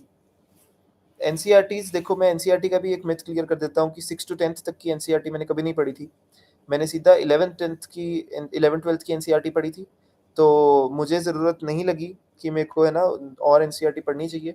मैं रादर उसके अलावा एक स्टैंडर्ड बुक साथ में पढ़ लेता था। बट अगर आपको लग रहा है कि आपको नहीं, है ना, मज़ा आया 11th 12th की पढ़ के, या और नहीं, या समझ नहीं आया कुछ, तो आप ज़रूर एक-एक क्लास नीचे की एनसीईआरटी धीरे-धीरे उठा के आप स्टार्ट कर सकते हो।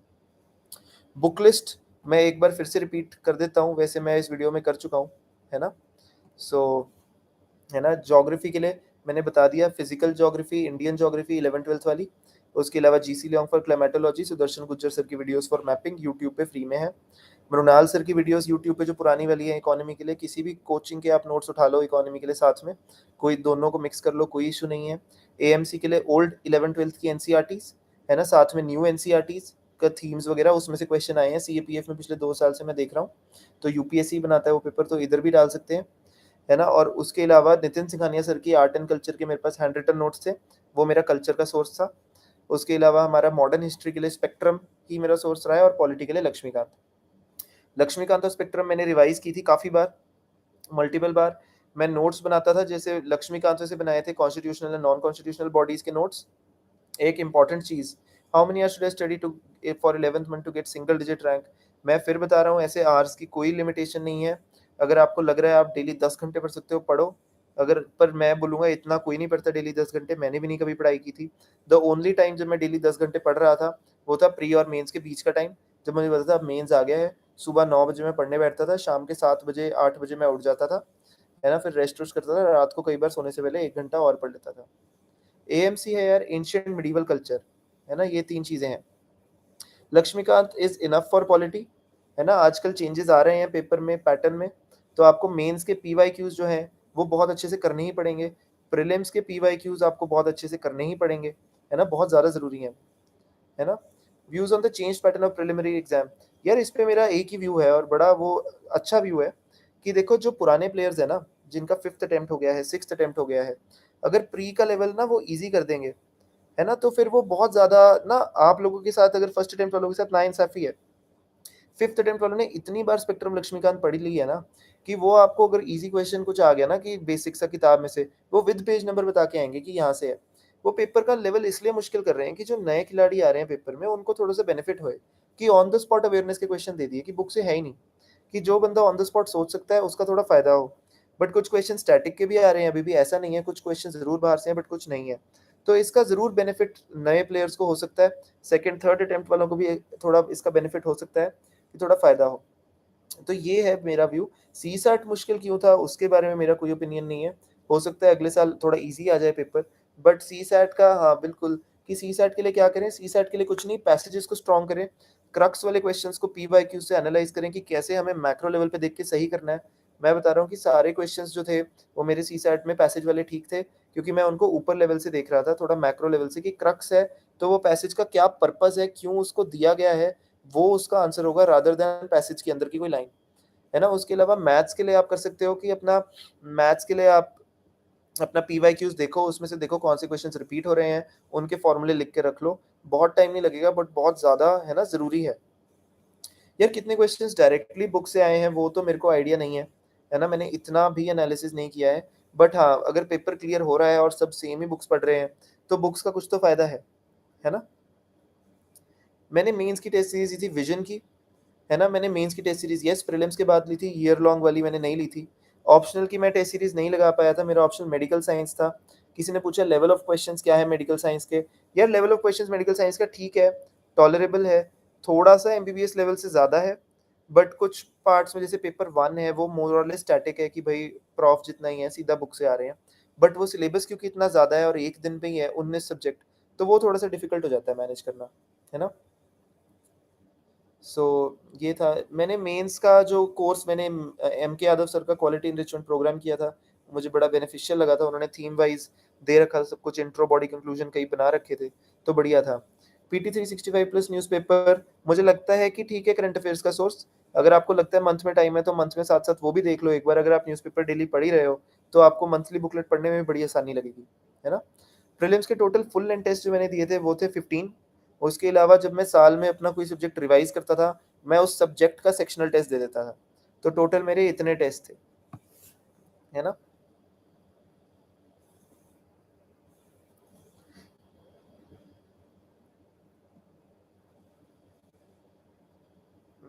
और कौन सा क्वेश्चन है? यार प्रीलिम्स को देख के रिसोर्सेज तो देखो यार इतने ही है, रिसोर्सेज तो आई डोंट थिंक कोई बहुत है ना न्यू है या चेंज होंगे। वो एग्जाम का पैटर्न ही ऐसा है कि आप कोई भी नई बुक उठा लो वो फिर भी उसके बाहर से क्वेश्चन दे सकते हैं। बट ये बेसलाइन बुक्स की बेसलाइन नॉलेज स्टैटिक हमें रख के जानी है। और अभी भी मैं बता रहा हूँ प्रीलिम्स और मेंस दोनों में मेन चीज है कि बिना डरे आपको पेपर में बैठना है, अपना दिमाग क्लियर रख के। चाहे क्वेश्चन दिखने में मुश्किल है एक बार उसको फिर भी ट्राई करो, उस पर टाइम लगाओ, उसको जोर डालो, है ना। कुछ भी है उसको कोशिश अच्छे से करो। अगर कोशिश अच्छे से करोगे बिना डरे तो आई एम प्रिटी श्योर कि है ना paper would become very easy, और है ना टॉलरेबल है कि पास हो जाएगा पेपर, है ना। हमने टॉप नहीं करना, हमने कट ऑफ क्लियर करना है ना। मेंस में अलग बात है। मेंस में तो आपको जितना आप लिख सकते हो आपको बेस्ट लिखना है। मेंस में अगेन बहुत ज्यादा बात जो है वो प्रेजेंटेशन की रहती है, कंटेंट की भी बात है। और कई लोग ना डरते हैं पहला आंसर लिखने से पहले, मैं भी डरता था कि यार क्या होगा, है ना, कैसे मैं आंसर लिख लूं, मेरे को तो अभी इतना आता ही नहीं है। आपने एक बार सिलेबस पढ़ लिया ना, आपको आता है। आप बस एक बार लिखना शुरू करो। आप एक बार लिखना शुरू करोगे तो आपको बहुत ज़्यादा बेनिफिट लगेगा, आपको बहुत ज़्यादा फ़ायदा होएगा, है ना? तो उससे बहुत ज़्यादा एक फर्स्ट आंसर लिखने का ही डर लगता है, उसके बाद जो सब्सिक्वेंट आंसर्स हैं वो बहुत ईज़ी हो जाते हैं लिखने में। और आपको धीरे-धीरे ग्रेजुअली आपको अपने आंसर्स में चेंज दिखेगा। आप लिखो तो सही आंसर्स पहले, मटीरियल अपने आप आ जाएगा। और कोई भी ऐसा सोर्स नहीं है जहाँ मैं बोलूँ कि हाँ, ये वाला क्वेश्चन है मेंस का same to same word to word दिया हुआ था। अब मैं आपको एग्जांपल भी दे देता हूँ। जैसे वो क्वेश्चन आता है आया था इस बार कि causes of famine in mid 18th century in India. पहले तो आइडेंटिफाई करना है कि मिड 18th सेंचुरी कौन-सा है? वो है 1750s वाला पार्ट, है ना? तो उसके अंदर फेमाइन के कॉजेज़ पूछे थे। अब कहीं वो क्लैरिटी से दिए नहीं हुए हैं कहीं पे भी। तो आपको वहाँ पे ऑन द स्पॉट दिमाग लगाना था कि मिड 1750s में क्या हुआ? है ना? हमारा उसके बाद क्या हुआ? बैटल ऑफ प्लासी हुआ, बैटल ऑफ बक्सर हुआ, है ना? उसके बाद इतने सारे एंग्लो मराठा वॉर्स वगैरह उसके बाद स्टार्ट हो गए थे। तो मल्टीपल बैटल्स में ब्रिटेन फंसा हुआ था ब्रिटिश। तो उन्होंने क्या किया कि फूड ग्रेन्स को डाइवर्ट कर दिया, तो लोगों तक वो पहुंचे नहीं। उसके अलावा उस टाइम इंडस्ट्रियल रेवोल्यूशन आया था ब्रिटेन में, तो उन्होंने यहाँ पे इंडिगो कल्टीवेशन वगैरह स्टार्ट कर दिया था। यूएस में रिवोल्ट था तो उनको कॉटन की जरूरत थी अपने आईआर के लिए, तो उन्होंने क्या किया, इंडिया में कॉटन की कल्टीवेशन ज्यादा स्टार्ट कर दी। उस टाइम पे ये लैंड रेवेन्यू सिस्टम जैसे परमानेंट सेटलमेंट वाला सिस्टम आया था। तो उन्होंने सारे टॉपिक्स को कंबाइन करके एक इंडिविजुअल क्वेश्चन बनाया था। अब ये आपको ऑन द स्पॉट अवेयरनेस और क्लैरिटी रखनी है कि कैसे हमने 4 टॉपिक्स को इकट्ठे वहाँ पे करके करना है। और मेंस की एक खास बात है कि उसमें हर एक आंसर्स को आपको इंटरलिंक करना है, उसमें आपको बहुत ज़्यादा डायमेंशंस क्रिएट करने हैं। जैसे मेरे एक अप्रोच रहती थी पेस्ट जेम, जिसमें पी है पॉलिटिकल, ई है इकोनॉमिकल, एस है जो आपका अपना सोसाइटल है ना, टी है टेक्नोलॉजिकल, जी है ज्योग्राफिकल, ई है एनवायरमेंटल, एम है मॉरल स्लैश एथिकल, और टी है टेक्नोलॉजिकल।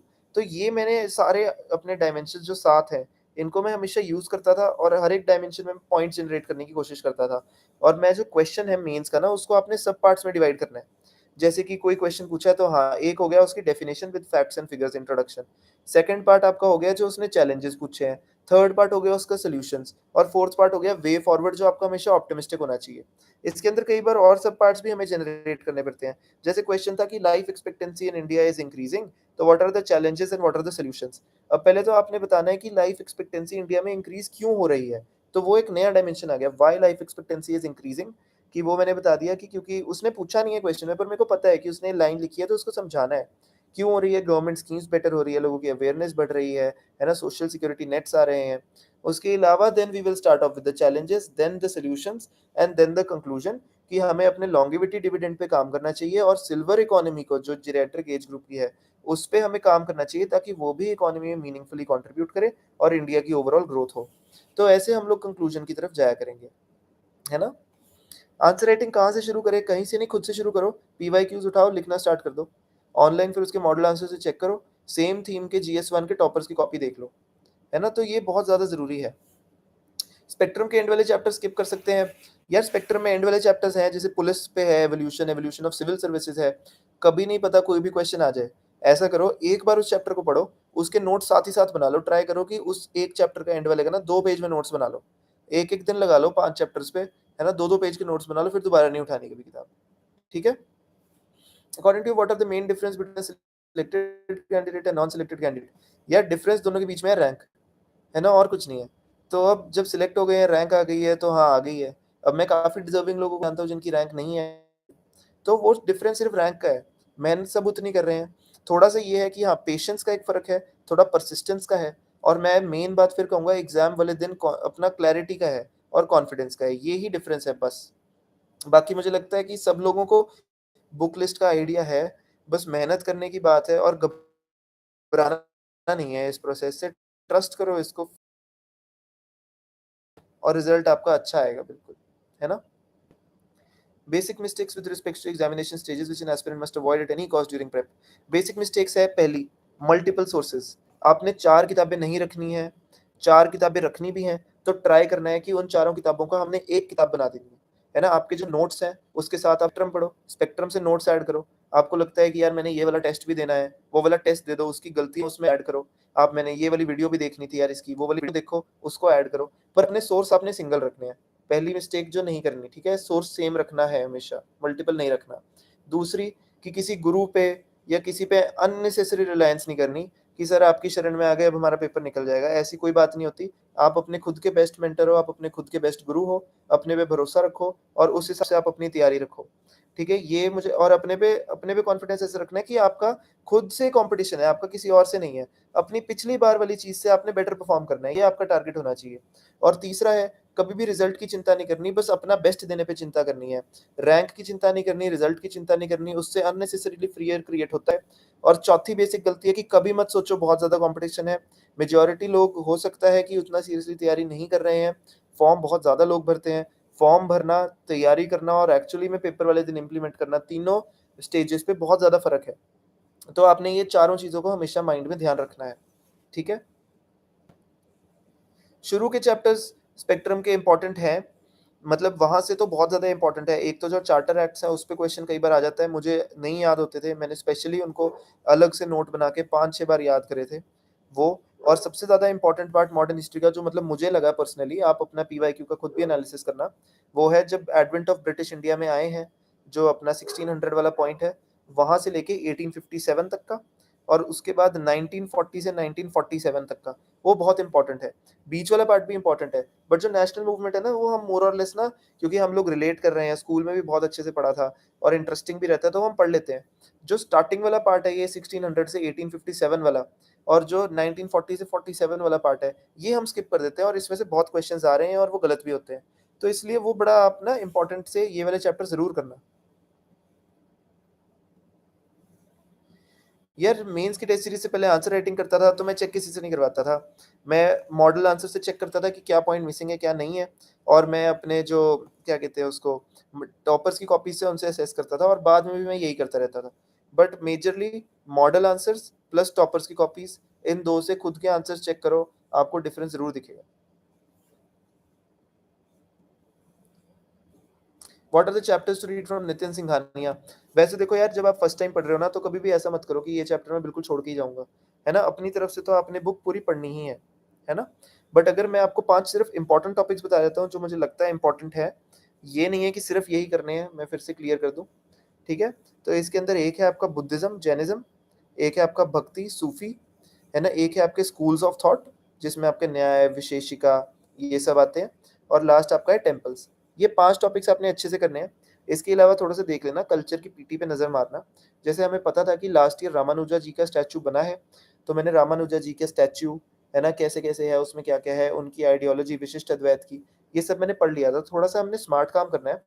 एक चीज़ और करंट अफेयर्स के लिए बता दूँ कि इकोनॉमिक सर्वे अच्छे से करना, बजट अच्छे से करना, यूट्यूब पे कोई वीडियो देख लो, उससे नोट्स बना लो, है ना? समरी पढ़ लो, क्योंकि उसमें से क्वेश्चन आता है, उसके अंदर से खुद आइडेंटिफ़ाई करो। जैसे मैंने देखा पिछले साल का जो इकोनॉमिक सर्वे था, उसपे गति शक्ति और इंफ्रास्ट्रक्चर पे बहुत ज़्यादा ज़ोर दिया गया था।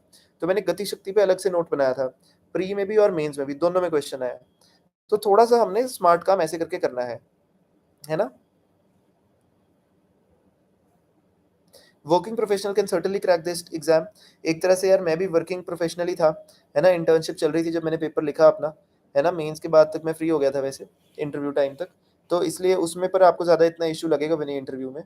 सो मेंस के लिए मेंस के लिए यार मैं कहूँगा कि अपना मतलब वर्किंग प्रोफेशनल के लिए कि अपना यार 15-15 दिन का टारगेट रखना, है ना? कि यार 15 दिन में तो ये चीज़ खत्म करनी है, चाहे आज मैंने 2 घंटे दिए हैं, कल 8 दिए हैं। थोड़ा अपना फ्लेक्सिबल रखना शेड्यूल, और साथ-साथ जॉब करने का एक तो ये भी फ़ायदा है, आपको थोड़ी-सी सिक्योरिटी रहती है ना? और दूसरा ये है कि आपकी एफिशिएंसी बढ़ती है कि आपको पता ही है यार दिन में मेरे पास 6 घंटे बचे हैं, तो उनको मैं अच्छे से पढ़ूँगा। थोड़ा-सा ये भी फ़ायदा होता है। तो थोड़ा-सा उस हिसाब से देख के चलना कि आप चाहे वर्क कर रहे हो, नहीं कर रहे हो, हमेशा उसको आपने पॉज़िटिव लाइट में देखना है ना? कभी ये नहीं सोचना कि ये है। Sir did you avail EWS? नहीं यार, मेरा जनरल ही था, मेरा ईडब्ल्यूएस नहीं है ना? बिल्कुल जनरल कैटेगरी है मेरा, 70 रैंक है। So after MBBS why civil services? Honest answer, यार बिल्कुल ऑनेस्ट आंसर मैं आपको दे देता हूँ। जेन्युइनली जब मैंने अपना कॉलेज स्टार्ट किया तो मेरे दीदी डॉक्टर थे, मुझे उनका देख के लगा मुझे भी डॉक्टर बनना चाहिए। सेकंड ईयर में आके, थर्ड ईयर में आके मैंने देखा सच्ची में जेन्युइनली कि कैसे जो मेजरली पेशेंट्स आ रहे थे, हम ओपीडीज़ में ड्यूटी लगती थी, इमरजेंसी में क्लिनिक्स में जाते थे, तो उनको बेसिक दिक्कतें थी कि सैनिटेशन नहीं है, ड्रिंकिंग वाटर ठीक नहीं मिल रहा, है ना? एरिया में इन्फेक्शंस बहुत ज़्यादा फैल रही हैं। तो मुझे वो देख के लगता था कि यार हम क्या कर सकते हैं? हम लोग मेडिसिन दे देते थे, पेशेंट आते थे कि सर हम मेडिसिन अफ़ोर्ड नहीं कर पा रहे हैं, इसका क्या कर सकते हैं? सो मुझे बहुत ऐसा लगा कि यार कुछ एडमिनिस्ट्रेटिव साइड पे अगर हम चले जाएँ, थोड़ा-सा मेडिसिन की नॉलेज लेके, तो मुझे लगता था कि काफ़ी ज़्यादा हम चेंज कर सकते हैं। प्लस मुझे थोड़ा-सा लाइफ़ में मोनोटनी इतनी नहीं पसंद थी कि मैं अपने आप को नहीं इमेजिन कर पा रहा था, है ना, 9 टू 5 ओपीडी में या इमरजेंसी में ही। तो मुझे लग रहा था कि मैं कुछ ब्रॉडर प्लेटफ़ॉर्म पे काम करना चाहता हूँ, जहाँ मैं सच्ची में डाइवर्सिफ़ाई कर सकता हूँ, है ना? कि अलग-अलग स्ट्रीम्स में मैं काम करूँ, मैं अलग-अलग चीज़ें मुझे सीखने को मिली। तो इसलिए मैंने सोचा था कि मैं सिविल सर्विसेज़ करता हूँ, एंड अब I am hopeful I will be able to fulfil my target, है ना? जो भी मैंने अपने मन में सोच रखे हैं, तो मैं उस हिसाब से वो काम करूँगा, है ना? तो ये ऑनेस्टली मेरा एमबीबीएस में आने का रीज़न था। डेली टारगेट्स मैं नहीं रखता था। मैकबुक और आईपैड नेसेसरी फॉर प्रिपरेशन? बिल्कुल भी नहीं। मैं 2 तरह के लोग होते हैं, एक होते हैं जो ऑनलाइन डिजिटली अपने नोट्स कंपाइल करते हैं, एक है जो ऑफलाइन है। अभी भी ये मेरे साइड में टेबल है, उसपे मेरे सारे नोट्स इकट्ठे हो रखे हैं, मैं सिर्फ़ फिज़िकल कॉपी में ही काम करता था। मेरे से ऑनलाइन वाले, है ना, नहीं सँभलते थे, मेरे से उतना यूज़ नहीं होता था। बट ऑनलाइन भी अगर आप मैनेज कर सकते हो वो बेस्ट है, ऑफलाइन है तो भी आप देख सकते हो उसको, है ना? सो एस्से की स्ट्रैटेजी बता रहे हैं, पूछ रहे हैं सब, तो मैं एस्से की भी स्ट्रैटेजी आपको बता देता हूँ। एस्से में ऐसा था यार कि मैंने ज़्यादा तैयारी नहीं करी, क्योंकि एंड के टाइम था अगेन, बट मैं फिर भी बता रहा हूँ, थोड़ा-सा मेरा बैकग्राउंड था, मैं रीडिंग करता था बचपन से, तो थोड़ा-सा ईज़ी हो सकता है मेरे लिए। मैंने अनुदीप दुरी शेट्टी सर का ब्लॉग पढ़ा था, है ना? जिसमें उन्होंने हेल्थ, एजुकेशन, टेक्नोलॉजी इन सब के ऊपर टेम्पलेट्स दे रखे थे। आजकल यूपीएससी टेक्निकल एसेस कम पूछता है, फिलॉसॉफिकल पे ज़्यादा ज़ोर है, बेटर भी है, क्रिएटिवली एक्सप्रेस कर सकते हो। तो उसके अंदर मैंने दोनों एसेज़ जो चूज़ किए थे, उनकी मैंने इंट्रोडक्शन में स्टोरी से स्टार्ट किया था, है ना? दोनों सिविल, एक मैंने य या स्टार्ट किया था डॉक्टर रवि कन्नन की स्टोरी से, एक मैंने स्टार्ट किया था जो एक स्कीम आई है माई विलेज माई फॉरेस्ट फ़ाज़िलका में, जहाँ मियावाकी टेक्निक से ट्रीज़ उगा रहे हैं। तो दोनों, एक थोड़ा करंट अफेयर लिंक्ड स्टार्ट था, एक मेरा स्टोरी के फॉर्म में स्टार्ट था, दोनों मैंने ऐसे किए थे। और हाँ यार, मेरा टेलीग्राम चैनल है ना? मैं वो लिख देता हूँ, और मेरी इंस्टाग्राम आईडी भी है। आप दोनों पे कनेक्ट कर सकते हैं। टेलीग्राम चैनल, मैं उसपे कुछ ना कुछ शेयर कर देता हूँ। मैं टाइप कर देता हूँ अपना वो, आप लोग उसपे भी जुड़ सकते हैं। डॉक्टर आदित्य शर्मा के नाम से है, आदित्य में डबल ए है, और इंस्टाग्राम आईडी है मेरी।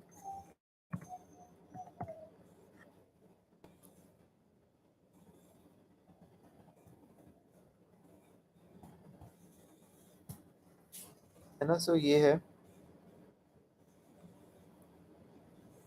सो मैंने पिन भी कर दिया है ना, इंस्टाग्राम और टेलीग्राम है, आप काइंडली उसको देख लो, चेक कर सकते हो आप उसको। टेलीग्राम पे कई कुछ मैंने डाला हुआ है ना? सो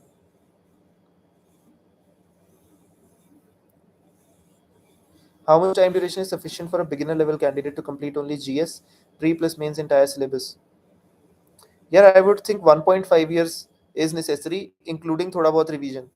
है ना। प्री प्लस मेंस की बात हो रही है तो 1.5 साल तो आई वुड थिंक जेन्युइनली की ज़रूरी है। हो सकता है 6-7 महीने में प्रीलिम्स का सिलेबस खत्म हो जाए, हो सकता है आप 2-3 महीने आंसर राइटिंग स्टार्ट कर लो, पर 2-3 महीने आपको रिवीजन के भी लगेंगे, तो इसलिए वो है। Can newspaper skip through YouTube analysis videos? है ना, तो देखो मैंने पर्सनली यूट्यूब एनालिसिस नहीं देखे न्यूज़पेपर के, कभी मैं खुद से ही पढ़ता था। तो है ना, थोड़ा-सा मुझे लगता था कि यूट्यूब पे वीडियोस देख के इससे तो मैं खुद ही पढ़ लूँ इतनी देर में, तो थोड़ा-सा इसलिए ऐसे होता था, है ना। 6 टू 10th एनसीईआरटीज़ मैंने नहीं पढ़ी हिस्ट्री की यार, मैं फिर से कह रहा हूँ, मैंने सिर्फ 11th-12th की पढ़ी थी, एंशिएंट मिडीवल की, न्यू वाली एंड ओल्ड वाली, है ना, तो वो थे। हाँ, आई एम प्लानिंग कि टेलीग्राम पे अपने सारे नोट्स अपलोड कर दूँगा, जो मुझे लगता है कि रेलेवेंट है, जो मुझे लगता है यूज़फुल है, वो मैं पक्का अपलोड कर दूँगा, है ना? तो आपको यूज़ आ जाएगा। How to keep ourselves motivated? यार मोटिवेशन के लिए ना मेरा हमेशा 1-2 चीज़ें ही रही हैं, कि एक तो मोटिवेशन के लिए मैं ना, एक चीज़ होती है एक्सटर्नल मोटिवेशन, एक चीज़ होती है इंटरनल मोटिवेशन। एक्सटर्नल मोटिवेशन है आपको 4 दिन तक मोटिवेटेड रखेगी, बट एक्सटर्नल मोटिवेशन है कि यार आपको वो इंटरनल मोटिवेशन जो है वो आपको हमेशा ना लाइफ लॉन्ग तक आपको मोटिवेटेड रखेगी इस प्रोसेस में। हमेशा पहली बात तो तब तैयारी में आओ जब आपको पता हो कि क्यों आना है। जब आप तैयारी में आ गए हो और अब आपको कई बार डाउन सा फील हो रहा है, तो कोई बात नहीं, आधे दिन का ब्रेक ले लो, आराम से रिलैक्स करो, और उसके बाद आपको अगर लगता है कि नहीं यार मुझे और भी करना है, तो फिर आप उसके बाद चाहे 2 दिन का ब्रेक ले लो, बट बहुत ज़्यादा बार ब्रेक्स नहीं होना चाहिए, महीने में ऐसा 1 बार होना चाहिए। और उसके अलावा जो इंटरनल मोटिवेशन है वो आपको हमेशा गाइड करेगी। आप ये सोचो कि आप अपने लिए तैयारी नहीं कर रहे हो, आप उनके लिए तैयारी कर रहे हो जिनकी आप हेल्प कर सकते हो सर्विसेज़ में आने के बाद। तो जब आप अपने से बढ़कर आगे को ब्रॉडर पिक्चर को देखोगे ना, तो आपको थोड़ा-सा बेटर लगने लग जाएगा। तो ऐसी चीज़ को इनकलकेट करने में टाइम ज़रूर लगेगा। बार-बार सोचो कि मैं क्यों इस एग्ज़ाम की तैयारी में आया हूँ या आई हूँ। एक्सटर्नल मोटिवेशन देखने में कोई बुराई नहीं है। अगर आपको लगता है कि आपको कोई वीडियो देख के मोटिवेशन मिलता है, ज़रूर देखिए उसको। पर रील्स वगैरह देखने का कोई पर्पज़ नहीं है, कोई पॉइंट नहीं है, है ना? वो कभी इतना मोटिवेटिंग नहीं है, वो ज़्यादा इन्फैक्चुएशन का सोर्स बनता है, तो उसके लिए बहुत ज़्यादा फ़ायदा नहीं होएगा आपको, है ना? सो ये कंसिस्टेंसी और मोटिवेशन का यही है कि अपने आप को लिटिल-लिटिल अपना चलते रहो आगे, है ना? 6-6 महीने करके, कि अपना आज हमने अब 6 महीने में मैंने ये करना था, 1 महीने में ये करना था, 15 दिन में ये करना था। सो थोड़ा-थोड़ा वो करो, अपने आप पे इम्प्रूव करो, अपने आप से कॉम्पिटिशन करो कि यार पिछली बार से मैंने बेटर करना है इस बार। तो वो अगर आप देखते रहोगे तो कंसिस्टेंसी मेंटेन रहेगी। अपने कुछ अच्छे फ्रेंड्स बनाओ, फ्रेंड्स से बातचीत करो, उनसे एंग्ज़ायटी शेयर करो, घर वालों से बात करो, घर वालों से एंग्ज़ायटी शेयर करो, है ना? और अपना रीज़न हमेशा सोचो ब्रॉड कि हम क्यों आना चाहते हैं, है ना? सो ये है। How can I follow my passion during UPSC preparation? So यार पैशन का ऐसे है कि अपनी हॉबीज़ कभी-कभी परस्यू करो। जैसे मैं ब्लॉग्स लिखता था, मैं 2 ब्लॉग्स लिखता था, कोविड में मैंने बहुत लिखे, साथ-साथ मैं पढ़ाई भी कर रहा था। सो दिन में डेली 2 घंटे आप निकाल सकते हो अपनी हॉबी के लिए, कोई बड़ी बात नहीं है। गिटार बजाते हो, गिटार बजाओ। मैं गेम्स खेलता था, मेरे को गेम्स खेलने का था थोड़ा शौक, मैं खेल लेता था। रात को सोने से पहले 1 घंटा खेल लिया। रात को सोने से पहले कभी आपने, है ना, एक वो यूट्यूब पे कुछ देख लिया सोने से पहले, कोई डॉक्यूमेंट्री देख लिया, तो ऐसे-वैसे आप कर सकते हो। इसमें चलना चाहिए, चलता रहेगा, बट आपने अपना मेंटल इक्विलिब्रियम बना के रखना है। चलता रहेगा, बट आपने अपना मेंटल इक्विलिब्रियम बना के रखना है। एजुकेशनल बैकग्राउंड एजुकेशनल बैकग्राउंड इतना मैटर नहीं करता है इस एग्ज़ाम में, हमने देखा है हर एक स्ट्रैटा के लोग हैं, ह्यूमैनिटीज़ से लेके इंजीनियरिंग तक मैटर नहीं करता है इस एग्ज़ाम में, हमने देखा है हर एक स्ट्रैटा के लोग हैं, ह्यूमैनिटीज़ से लेके इंजीनियरिंग तक, साइंस, है ना, medical, law, commerce and accountancy, हर एक बैकग्राउंड का हर एक बंदे ने एग्ज़ाम क्लियर करा है, so it is no worries at all, है ना? बेस्ट टेस्ट सीरीज़ यार कोई नहीं होती, सब टेस्ट सीरीज़ बराबर हैं, बट मैं अपना बता सकता हूँ मैंने कौन-सा किया था। विज़न का तो मैंने बाकी नहीं किए थे, तो मुझे नहीं पता कि वो कैसे थे, है ना? येस, मैंने अपने टेलीग्राम चैनल पे अपने मॉक टेस्ट सीरीज़ की चेक्ड कॉपीज़ डाली हैं। लोग टे चेक नहीं डालते, मुझे पता नहीं कुछ कॉपीराइट होता है उस पे या नहीं, बट हाँ, मैंने कुछ चेक्ड भी डाल दी हैं, कुछ अनचेक्ड भी हैं जिनको मुझे चेक नहीं मिली, तो ऐसे था, है ना? बट वो आपको एक बात ये भी देखनी, मुझे चेक नहीं मिली, तो ऐसे था, है ना? बट वो आपको एक बात ये भी देखनी है, मैं आपको अपना स्कोर बता देता हूँ। कि जैसे जीएस 1 में मैंने अभ्यास दिया था 10 दिन पहले विज़न का, है ना? सो जीएस 1 में मेरा स्कोर आया था 112, जीएस 2 में मेरा स्कोर था कितना था मेरा, 89 था, नहीं 99 था, है ना? जीएस 3 में मेरा स्कोर था 79 और जीएस 4 में मेरा स्कोर था 89। तो मैं बहुत ज़्यादा खुश नहीं था, बट हाँ, मेरे को था कि कोई नहीं, अब इतना तैयारी किया है, मेबी इतना ही डिज़र्व करता हूँ। फाइनली मैंने पेपर दिया है, तो जीएस 1 में मेरे 107 है, करता हूँ। फाइनली मैंने पेपर दिया है, तो जीएस 1 में मेरे 107 हैं, जीएस 2 में 120 हैं, जीएस 3 में 100 हैं एंड जीएस 4 में 119 है। तो जिस इकलौते पेपर में मेरे सबसे ज़्यादा थे, उसमें मेरे इन सब में से सबसे कम मतलब 100 107 है और बाकी सब में ज़्यादा है। तो ये थोड़ा टेस्ट पेपर्स की चेकिंग का वेरिएशन रहता है, तो इसलिए आपने इतना डरना नहीं है, ठीक है? सो एग्ज़ाम विद कॉलेज का ये है यार, अपना कॉलेज को भी टाइम दो, कोई टेस्ट आ रहा है कॉलेज में तो उससे 2 दिन पहले कॉलेज का पढ़ो, बाकी टाइम यूपीएससी का करो। अगर आपके फाइनल पेपर आ रहे हैं तो उससे 2-3 महीने पहले अपना कॉलेज का पढ़ो, अपना कॉलेज का फेस्ट लगाओ, है ना? कॉलेज की एक्स्ट्रा करिकुलर में पार्टिसिपेट करो, स्पोर्ट्स डे में पार्ट लो, है ना? एट द सेम टाइम अपनी तैयारी साथ-साथ चलती रहनी चाहिए। अगर फर्स्ट ईयर में आप अपना बेसिक सिलेबस को कवर करें, है ना? और सेकंड ईयर में आप अपना सेल्फ स्टडी पे फोकस कीजिए। वो कॉलेज का फर्स्ट सेकंड ईयर नहीं, तैयारी का। कॉलेज का फर्स्ट ईयर तो आप अच्छे से एन्जॉय कीजिए, है ना? तो ये आई थिंक ज़्यादा इम्पोर्टेंट है।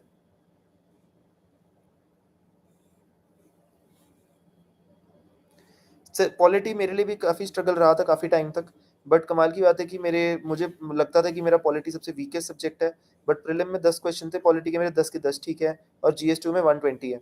सो पॉलिटी का ऐसे है कि उसको मल्टीपल बार पढ़ो, है ना? उसमें जनरली क्या होता है ना, हम लक्ष्मीकांत पढ़ते हैं, fundamental rights, fundamental duties, executive जो प्रेज़िडेंट वाला पार्ट है ना? पार्लियामेंट, ये स्पीकर-स्पूकर, वहाँ तक हम लोग अच्छे से पढ़ लेते हैं। उसके बाद जहाँ से स्टेट वाली बॉडीज़, गवर्नर वगैरह स्टार्ट होता है, पंचायती राज आता है, म्युनिसिपैलिटीज़ आता है, कॉन्स्टिट्यूशनल, नॉन कॉन्स्टिट्यूशनल बॉडीज़ आती हैं, वहाँ तक हम लोग हल्के हो जाते हैं और पढ़ नहीं पाते।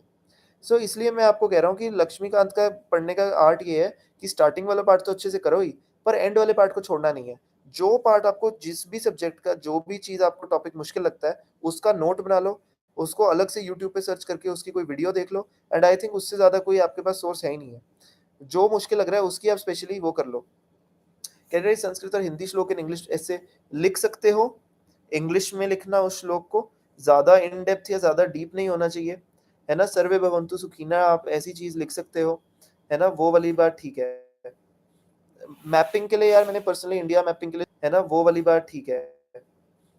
मैपिंग के लिए यार मैंने पर्सनली इंडिया मैपिंग के लिए सुदर्शन गुज्जर सर का यूट्यूब चैनल किया था। आई थिंक उसका मुझे काफ़ी फ़ायदा हुआ था, है ना? सो ये था। Distance learning students can clear UPSC, इसमें कोई शक नहीं है ना? आजकल रिसोर्सेज इतने ऑनलाइन हैं हमारे पास, अगर आप अपना डिसिप्लिन मेंटेन कर सकते हो, डेली की क्लास टाइम से लगा सकते हो, तो हाँ, इट इज़ पॉसिबल। इसमें कोई नहीं है, मैंने बहुत लोग देखे हैं जिन्होंने क्लियर करा है ना? सो है ना? सो एनसीईआरटीज़ कवर कर ली हैं, ऑप्शन 50% हो चुका है। शेयरिंग प्लानिंग लग रहा है कोचिंग जॉइन करूँ या नहीं, सेल्फ करूँ तो फ़ियर है। अगर एनसीईआरटी के पास रिसोर्सेज़ हैं, अगर आपके पास टाइम है, अगर आपके पास अपॉर्च्युनिटी है, तो आप कोचिंग जॉइन कर सकते हो। अगर आपको डाउट लग रहा है, कोचिंग की डेमो क्लासेस ले लो, हर एक कोचिंग प्रोवाइड करता है, देख लो, अगर आपको सूट बैठता है तो देख लो, वरना सेल्फ स्टडी भी ज़रूरी है। अगर आपने एनसीईआरटीज़ कवर कर ली हैं, तो अब आप you can graduate to the standard books, है ना? स्पेक्ट्रम करो, लक्ष्मीकांत करो, जीसी लियोंग करो, जो भी आपको बुक लग रही है करो, और अपने एनसीईआरटी वाले नोट्स के साथ उसको कंपाइल करो। है ना? अपना ऑप्शनल का बचा हुआ पार्ट करो, ऑप्शनल के पीवाईक्यूज़ देखो, ऑप्शनल के सिलेबस देखो, अपना कंसोलिडेट करो और उसको रखो, ठीक है? तो ऐसे है। How to analyse previous year questions and understand syllabus. Analyse करो, आप क्वेश्चन देखो। मैंने एनालाइज़ किया था कि मैं देख रहा हूँ 1 साल लेफ्ट विंग एक्सट्रीमिज़्म आ रहा है, 1 साल कुछ और आया है, फिर से लेफ्ट विंग एक्सट्रीमिज़्म आ गया, तो मतलब ये टॉपिक इम्पोर्टेंट है। वुमेन एम्पावरमेंट पे क्वेश्चन है, हाँ आया है, यहाँ भी आया है, यहाँ भी आया है। तो ऐसे करके एनालाइज़ करो, साल के पैरेलली लिख लो सारे साल के जीएस 1 के क्वेश्चंस, टॉपिक्स में डिवाइड कर लो, ये सोसाइटी के क्वेश्चंस हैं, ये ज्योग्राफी के हैं, ये इसके हैं, हिस्ट्री के हैं, वो नोट कर लो। फिर जो-जो उसमें रिपीट हो रहे हैं टॉपिक्स या थीम्स, उनको गोला मार लो, है ना? अलग से लिस्ट बना लो, वो वाले लिस्ट के क्वेश्चंस फिर आप कर लो, है ना? तो फिर वो वाला पार्ट ज़रूरी है, वो आप फिर ऐसे करके करोगे, ठीक है? सो ये इसमें इम्पोर्टेंट है। येस, आंसर राइटिंग में करंट अफेयर्स, गवर्नमेंट डेटा लिखना बहुत इंपॉर्टेंट है, उसको लिंक करना बहुत ज़रूरी है। उसको कैसे बिल्ड करें? आप जब इकोनॉमिक्स सर्वे बजट करेंगे, आपको स्कीम्स दिख जाएँगी। जब आप मेंस का सिलेबस का पढ़ोगे एग्रीकल्चर, तो एग्रीकल्चर पढ़ोगे तो एग्रीकल्चर की स्कीम्स पढ़ोगे। जब आप पीवाईक्यू एनालाइज़ करोगे कि यार हर साल फूड प्रोसेसिंग पे क्वेश्चन आता है, तो आप फूड प्रोसेसिंग की स्कीम्स करोगे। तो ये सब उसी से होएगा, है ना? तो थोड़ा-थोड़ा ऐसे करके आप देखना। ठीक है? State PCS versus UPSC, CSE variation रहता है दोनों में, है ना? क्वेश्चंस का फॉर्मेट अलग है, हिमाचल में प्रीलिम्स में 30% प्रीलिम्स का आता है, हिमाचल स्पेसिफिक आता है, मेंस में 33% हिमाचल स्पेसिफिक आता है, तो इसलिए वो ज़रूरी है, वो इम्पोर्टेंट है। तो है ना, वो आप ज़रूर एक बार देखना कि अपने स्टेट सब्जेक्ट के स्पेसिफिक पीवाईक्यूज़ करना, बट अब काफ़ी ज़्यादा जो स्टेट पीसीएस है, उनका जो मेंस है, वो यूपीएससी लेवल की तरफ जा रहा है, तो it is good to prepare for UPSC and then also alongside preparing for state पीएससीज़। है ना? थोड़ा-सा वो देख लेना। How to read monthly magazines. तो मंथली मैगजीन्स का तो ये है यार कि मंथली मैगजीन्स में मैं जनरली इकोनॉमी और एनवायरनमेंट के पढ़ लेता था, उसमें जो बहुत इंपॉर्टेंट वाले हैं वो अल्ट्रा मार्क कर लेता था, है ना। सो वो बड़ा इंपॉर्टेंट था, तो मैंने ये मंथली मैगजीन्स में मैं ये ज़्यादा पढ़ता था। बाकी उसके बाद कुछ है तो वो, है ना, वो फिर उसके अलावा आपकी मर्जी है, टाइम है तो पढ़ लो, और कल्चर पढ़ लो, आईआर का पढ़ लो पार्ट। बेस्ट है कि पूरी मंथली मैगजीन ही पढ़ लो, है ना, इसमें कुछ नहीं है। तो रिवीजन का टाइम मुझे पता नहीं मिलता कई बार, उसमें जो आपने अल्ट्रा मार्क करे हुए हैं वो बार बार पढ़ लेना फिर, है ना। So how to stop overthinking well preparing, यार वो तो ओवर थिंकिंग का रहता ही है। कोरा पे मैं बड़ा देखता था लोगों के आंसर्स की, यार कितने मार्क्स आए, कैसे हुआ, कैसे चल रहा है। ओवर थिंकिंग करते हैं लोग, बट ओवर थिंकिंग इतने लेवल की नहीं होनी चाहिए कि आपका जो एक्चुअल तैयारी है वो आपकी कहीं ना कहीं किसी न किसी तरह से हैम्पर हो जाए, है ना। वो नहीं हमने करना। यार पोस्ट कोई पावरफुल नहीं होती, आईएएस आईपीएस कोई पावरफुल पोस्ट नहीं होती। पावर सिर्फ उस चीज़ की है कि आप कितना सोसाइटी में चेंज ला सकते हो, है ना, उस चीज़ के लिए ही पेपर दिया है। पावर की कोई बात ही नहीं होती और होनी भी नहीं चाहिए। और जो इसमें पेपर में आई थिंक पावर की लालच से आता है, मैंने देखा है कि उनका पेपर जनरली नहीं क्लियर होता है, क्योंकि हमारे वो आंसर्स में बात झलकती है, वो रिफ्लेक्ट होती है, इंटरव्यू में पर्सनैलिटी में दिखता है, तभी इतने लेयर का पेपर है। पावरफुल नहीं है, हर एक का अपना इंडिपेंडेंट रोल है सोसाइटी में, और हर एक लोग अपना, है ना, काम करना चाहते हैं, मुझे लगता है। So did you do answer writing from day one? Day one से मैंने आंसर राइटिंग कभी नहीं करी। अगेन वेरी क्लियरली मैं बोल रहा हूँ, जब मेरा सिलेबस खत्म हो गया था प्रीलिम्स का सारे सब्जेक्ट्स का, then I started with answer writing. But if you have time and if you are, आपको लग रहा है करना चाहिए, तो अपना सब्जेक्ट एक खत्म हुआ है तो सब्जेक्ट खत्म होने के बाद आंसर राइटिंग स्टार्ट कर दो उस सब्जेक्ट की, जो उसके स्टैटिक क्वेश्चन है। क्योंकि मोस्टली कई क्वेश्चन में ना इंटरलिंकिंग करनी होती है हमें, तो जब हमने सारे सब्जेक्ट्स पढ़े हो तो बेटर इंटरलिंकिंग होती है, तो है ना, इसलिए आप वो कर सकते हो। Can I start reading newspaper graduation 1 year? बिल्कुल, ग्रेजुएशन के साथ साथ आप अपना न्यूज़पेपर रीडिंग स्टार्ट कर दो, कोई उसमें दिक्कत नहीं है, कोई इसमें शक नहीं है ना। न्यूज़पेपर पढ़ना तो अच्छी बात ही है। इंटरव्यू में क्या ना करें? इंटरव्यू में आई थिंक हमें क्या नहीं करना है, वो है कि सबसे पहले आपने, है ना, अपना जो भी, अगर आपका कोई क्वेश्चन गलत है, सो, है ना, उसमें आप वहाँ पे सीधा क्लियरली उन्हें बोल दो, sorry sir, I am not aware of the answer and I will sir go and read about it. बड़े पोलाइटली उनको बोल दो, है ना, कोई इशू नहीं है। कोई क्वेश्चन नहीं आता है, ब्लफ नहीं करना है, गेस नहीं करना है, उनसे बड़े कर्टियसली बात करनी है आपने, हमेशा स्माइल करते रहो हमेशा पूरे इंटरव्यू में, वो भी आगे से पूरा टाइम स्माइल करते हैं, है ना। सो फिर वो बहुत ज़्यादा अच्छा एक होलिस्टिक होलसम सा रहता है, कोई डरना नहीं है अननेसेसरीली, वो सिर्फ आपको जानने परखने के लिए आए हैं। नॉलेज आपकी टेस्ट बहुत हो चुकी है, पर नॉलेज का फिर भी रोल रहता है इंटरव्यू में, अपने आप को थोड़ा उस हिसाब से ढालो, है ना। और कोई भी आंसर है हमेशा मिडल ग्राउंड लेना है, कभी बहुत रेडिकल नहीं होना है, ऑप्टिमिस्टिक होना है, सोशल वेलफेयर की बात करनी है, तो उस हिसाब से हमारा इंटरव्यू का वो है। यार न्यू एनसीईआरटीज़ एंड ओल्ड, अब वो है कि अब आजकल यूपीएससी न्यू एनसीईआरटी से क्वेश्चन पूछ रहा है। Example again ancient medieval culture, तो न्यू एनसीईआरटीज़ प्लस ओल्ड दोनों कर लो, तो आई थिंक वो बेटर है ना। एचपी के लिए यार मैंने सिविल स्टैप के ना यूट्यूब पे वीडियोस है, एचपी जीके की ना, 7 डिस्ट्रिक्ट की जीके की, तो वो मैंने देखी थी, वो मेरे को बहुत इंपॉर्टेंट लगी। प्लस जीके की, तो वो मैंने देखी थी, वो मेरे को बहुत इंपॉर्टेंट लगी। प्लस उनकी जो इकोनॉमिक सर्वे और बजट की फ्री यूट्यूब पे वीडियो आती है ना, तो आई थिंक एचपीएस के लिए ये है। मेंस की उनकी एक बुकलेट आती है, उसके अंदर सारे पीवाईक्यूज और सॉल्व टॉपिक्स वाइज उन्होंने हिमाचल जीके दे रखा है, वो है। बाकी तो यूपीएससी वाली तैयारी सेम रहती है ना। तो इसका ये है। यार डीयू स्टूडेंट्स क्यों सिलेक्ट होते हैं? क्योंकि शायद वो ज़्यादा लोग पेपर देते हैं, है ना, तो इसलिए मुझे लगता है वो ज़्यादा सिलेक्ट होते हैं।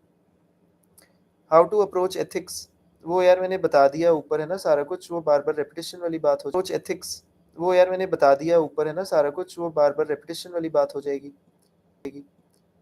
इकोनॉमी के लिए, हाँ जी, मैंने मृणाल सर की यूट्यूब वीडियोस देखे थे, वो मुझे काफ़ी अच्छे लगे थे, है ना। सो आई थिंक आज का सेशन यहीं ख़त्म करते हैं। इकोनॉमी के लिए, हाँ जी, मैंने मृणाल सर की यूट्यूब वीडियोस देखे थे, वो मुझे काफ़ी अच्छे लगे थे, है ना। सो आई थिंक आज का सेशन यहीं ख़त्म करते हैं, क्योंकि बहुत लंबा हो गया है सेशन ऑलरेडी, बाद में जो दोबारा यूट्यूब पे देखेंगे, है ना, मुझे लगता है उनको गया सेशन ऑलरेडी, बाद में जो दोबारा यूट्यूब पे देखेंगे, है ना, मुझे लगता है उनको बहुत ज़्यादा लंबा लगेगा।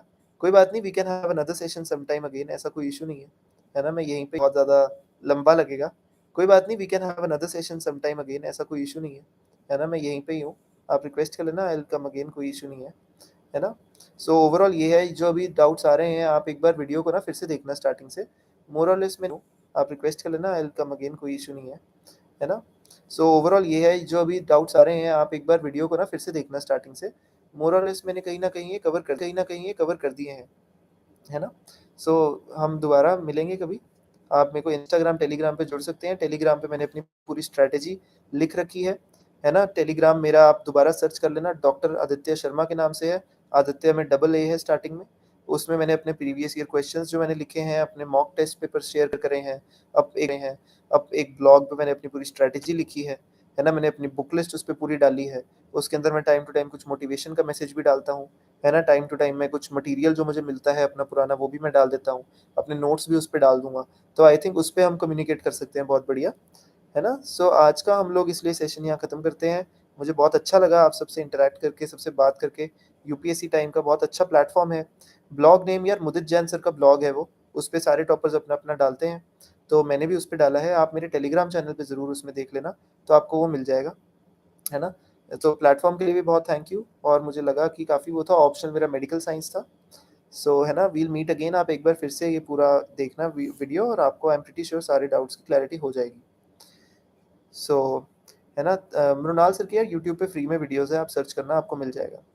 सो थैंक यू एवरीवन, है ना? I really enjoyed the session. So है ना, ओके, नो वरीज़ यार, I really enjoyed the session, है ना? सो आप है ना टेलीग्राम पे जॉइन होना, कनेक्ट होना, वील इंटरैक्ट देयर, है ना? Okay, bye bye everyone.